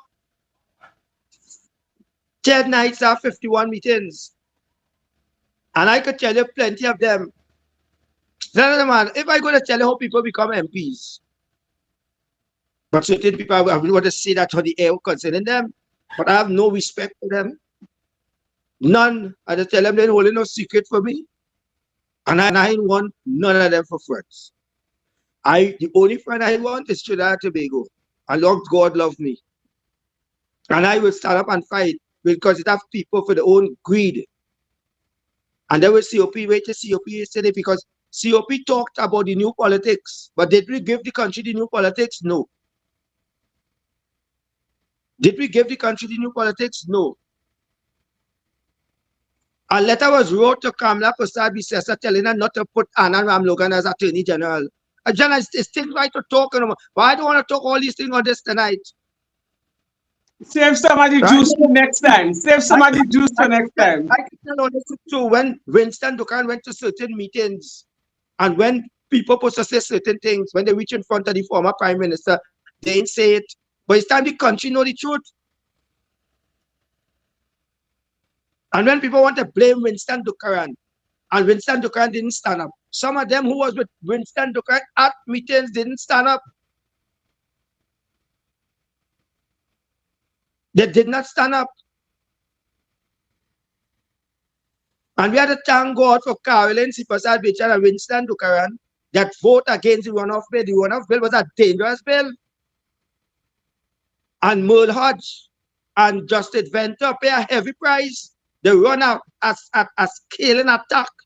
Because when she came back and she said, that runoff bill that they brought is not the bill that they said, who was the people appointed by Kamala Prasad Bisesa to see about constitutional reform. They changed everything. Just as how we had Section 34 in the dead of the night. People must know the truth. And when they tell them the truth, let me tell you something. We have a generation out there, I call it the missing generation, who watching and looking for people to come out there to lead them, you know. What we are seeing right now is people who for party and not for country, you know. And this have to stop. This have to stop. And if all you're willing to make the change, all you have a voice. All you have a voice. And there are plenty who probably listening to your program, right? And want people to come out there and just lead them in the right direction. Lead them in the right direction. We need honest people inside our parliament now. We need people for country. We need people for constituency. And the only way we can get that is we have the people out there, you know. It's just that they want the push. It's just that they want the push. And it's exactly, sorry to cut across here. Exactly what you are saying there, of lately, that is what I'm hearing a lot of people say. Those words you just used there, that is what I'm hearing a lot of people say. They want a proper change. They're fed Yes. up with both parties. They are And fed up. Go ahead. and you see people integrity. People must, when they tell you something, they must live with the integrity. And we have a lot of big men, big men. When people thought they have integrity, they have no blasted integrity. They have none. They have none. All they study is how they could be in power. Right? They didn't want to stand up and fight for nothing. They didn't want to say, this is wrong and must always be wrong. They will say are wrong and they will say is right. And that is the problem we are facing today. So, Well, Mr. Wendell, as I said, you stop me dead in my tracks. And you know, you're a man I have a lot of respect for. Regardless that, you know, some of the times, you know, I mean, we opinion differ. But we could agree to disagree. And in my humble opinion, brother, you appear to be very neutral and you give the story regardless. I respect that person because it looked like you're vying for no political position. You're just here to tell the truth, the whole truth and nothing but the truth. And I respect you. I respect you for that. I respect you for that. Now we coming up. We done pass a little over the hour already, and we coming up to the end, close to the end of the broadcast. If you had to summon up a message, the message, what will it be? What will be your takeaway? My message? PNM is the problem, you see not the solution. I like that. Say it again. Say it again. PNM is the problem.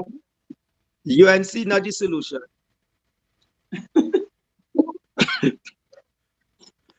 that's what we have to say because I see you taking notes all the time. You're writing down thing there in a thing.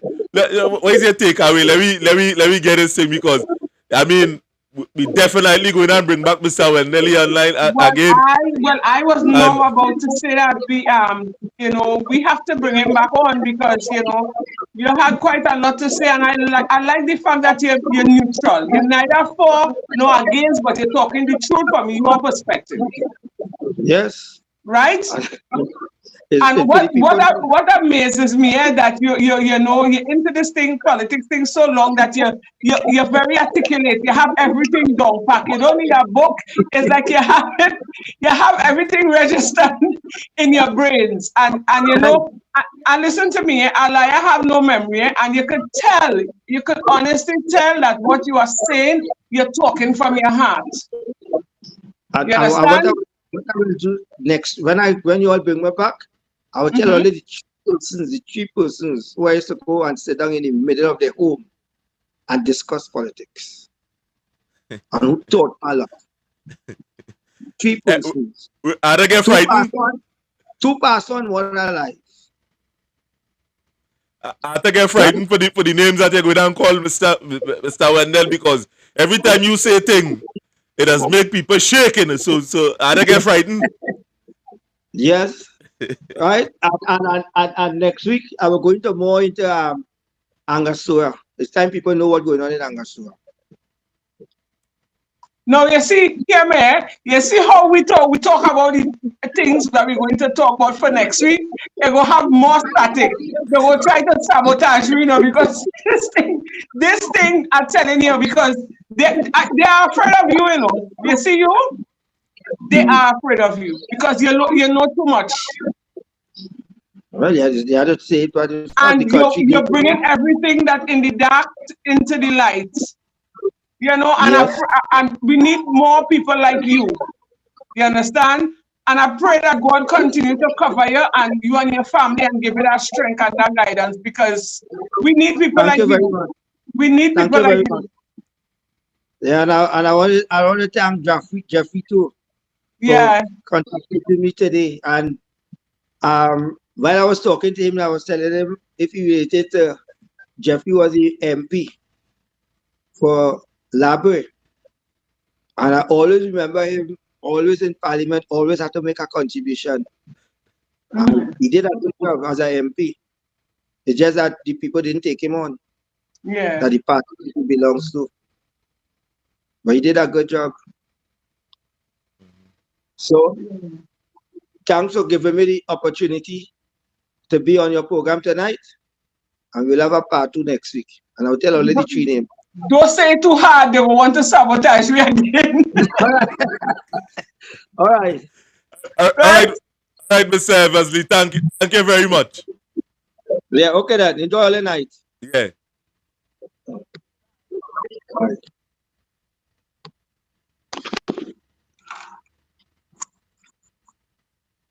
Right. So Candace, well, we are here on the line, live, because I know this thing had a little speechless, Candace, and myself too.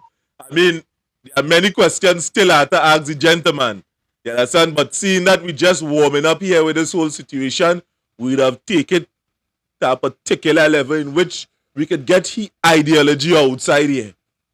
The ideology, so we could peep inside at what he's thinking. So, and the next time we have him on the show, we are going to break down and dissect the whole thing from start to finish. And whether or not oil like it or not outside here, you know, we must respect somebody's opinion and their trend of thought. I believe the two parties could be better, you know, but they are choosing not to. And watch me, there are always room for improvement. My condemnation is with that. I am for the people of Trinidad and Tobago. And that is why this broadcast, we always broadcasting like this. You understand? We always bring in this kind of thing outside here. This is the only platform you can get this kind of thing here. The only platform, Candice. And that is why they will try all how to shut me down. They go try all out. So next week we coming on powerful. Candice, go ahead. No, I say we really have to bring him back on. It was too short. Because that man has a lot to say, and I like the fact that he's neutral. He neither for or against. He coming with some valid points and he's stating facts. And as you said, there's room for improvement, there's room for change, but the both party have to, they had to step up their game because it's too much and people crying out. It's too much. We're fed up now. Enough is enough. Because we can't have a government, because I mean to say the crime, the whatever taking place starting from the top and it trickling down to the small man. So it seems as though crime is a business in Trinidad and Tobago, but it's getting out of hand. And like they damble their hands so much in it that they too, the ones in authority, they don't even know how to stop or how to deal with it. Make that make sense.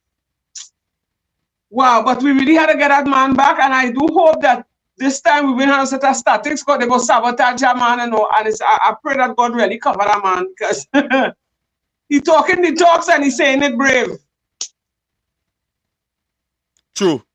Yeah, he talking the talk and he's saying it out brave, and that's what the people want. People, saying that they're fed up.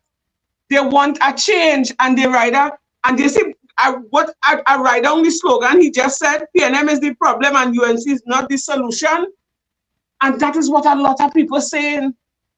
No, I would have jumped on the UNC bandwagon because they helped me with my situation, and I am grateful for that. So that is only to show them as well what the other people is saying. So if them come in, they have to come good this time too. And the thing about it, you have to be cognizant of all the thoughts and views that are existing outside it. Because if there's a certain set of people that is saying these things, so which means this is feedback, not which means this is feedback here. And the government or the opposition shouldn't take this thing lightly. Because there was a decrease in voters that would have came out in many of these districts outside here. And that is a fact. We can't hide from that. All we have to do is look at the numbers. And this is, as I said, this year is feedback. Because there are people that, call me today when they would have seen the ad with Wendell Eversly coming to the program. And they're asking me when to tune in, when we could think, what platform is this? They ask me everything. Plenty people promote through the thing. He have people that are following him. Same way you can, this is the same way I. And on the ground, this is what the people are saying, and I could go into some in-depth details in the area, Point 14 and Library, as I would have consulted with Sheldon Khan and other members that is on the workers' rights team, that these areas are winnable areas. You understand? It could be win by, the PNM could lose these areas. And what we are saying is this. If the government would have had an amalgamation with any one of these small parties, whether it be Gary Griffith, whether it be Philip Edward Alexander, and they pull out from these, because you don't win these areas, or you can't lose nothing before you pull out, and let the small party run in these areas and them, with an agreement, of course. Because in these areas, people are staunch PNM. They ain't going over, because they would have witnessed racialism, abuse of power. I witnessed that growing up. And these are things that we could talk about from on the ground. We are seeing this just in Wassa. When the UNC would have won in 2010, a lot of the PNM officials gone home. When PNM take over, a lot of the UNC gone home. There are political discrimination that take place on both sides of the fence, in which we know about. However, that is not something that we really highlighting. What we are saying is this. In these areas and them, their thought process are mold and geared towards a particular party, because nobody don't want to feel oppression. What we are saying is, if they pull out and make an agreement with these smaller parties and them, and they're able to win and capture these areas and them, with an agreement, of course, come to the people, treat me like people, say, all right, let me do this, and we agree to this. They want your vote, they want you to support them, but they're not listening to the people. And I think if whoever government is going to be in power, if they start to listen to the people and try and meet the people's demands and help the people, and literally do it in an honest way, things can move forward, But they're not listening. They're studying themselves, their friend, and their family.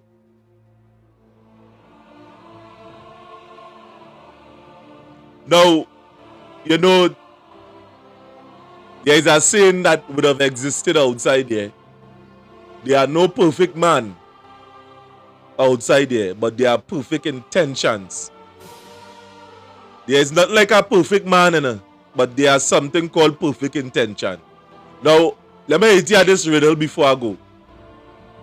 At time a partner of mine, I would have seen a partner of mine, he would have tell me, boy, if it had 10 cats sitting down on a wall, and one decided to jump, how much it have? I say, what stupid is he? Ask me, it's obvious, it's 9. He say, boy, you do to shower.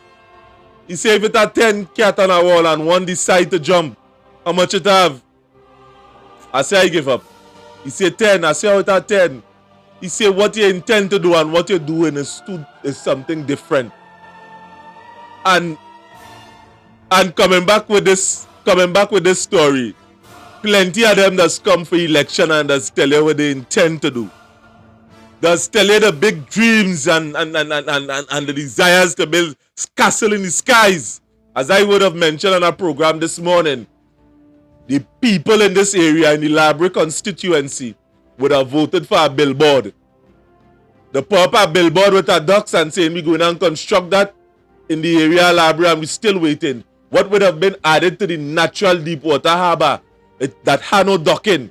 It had no docking in Library. It's a natural deep water harbor that had no docking. So the docks, the dry docks, would have been able to complement that feature. And then lo and behold, they take down that billboard about 6 or 7 months after election, and people are back to square one. Now I see them mung back up a pool that they want to build on the double savannah on the Library Junction, and that is what people getting. Why don't build a thing to preserve mango? Because Candace, I sure you don't know mango does bear right wrong the year in Library. Right wrong. Every year because of the pitch. Yeah, every month you could get a mango. Ripe mango. That is why you could pass on the stretch in Labra and you could see man had a big stall lining up every single day. You understand why they don't build a preserve factory or something down here where we could preserve mangoes and sell it to different parts of the world and the Caribbean island. These are the things pitch growing up in people's backyard. The houses and things mashing up and breaking up because of the pitch. You know? People just build on some jacks. It having Labra. I mean, you're going to put it on a foundation where you could jack up because the house always moving. And this is what taking place. So the pitch, the mining the pitch and the pitch not going down. It more coming back up through a vein. Now at the end of the day, to say this in a nutshell, the people in this area vote on promise. And it's not fair or it's not right for me to go back to the people and tell them, hey, let you vote for somebody else without particular criteria. I can't do something like that. That is not me. That is not within me. That is not something that I could do. I can't outrightly lie to people. Can't do that. I can't do that. So anytime somebody purporting themselves as the takeover, it mustn't be like them do shit vote for me because them do shit. No. Them vote for me. Here is what I could do for you. That is how it's supposed to be. Not this kind of way. Hey, what you doing? Come on. All right, I seen what you're doing, but you want power? Yes, you want power. What are you able to do for us? Tell me. Come and talk to me. Sit down with me. Come on the block. Come and sit down and tell me. We have proof.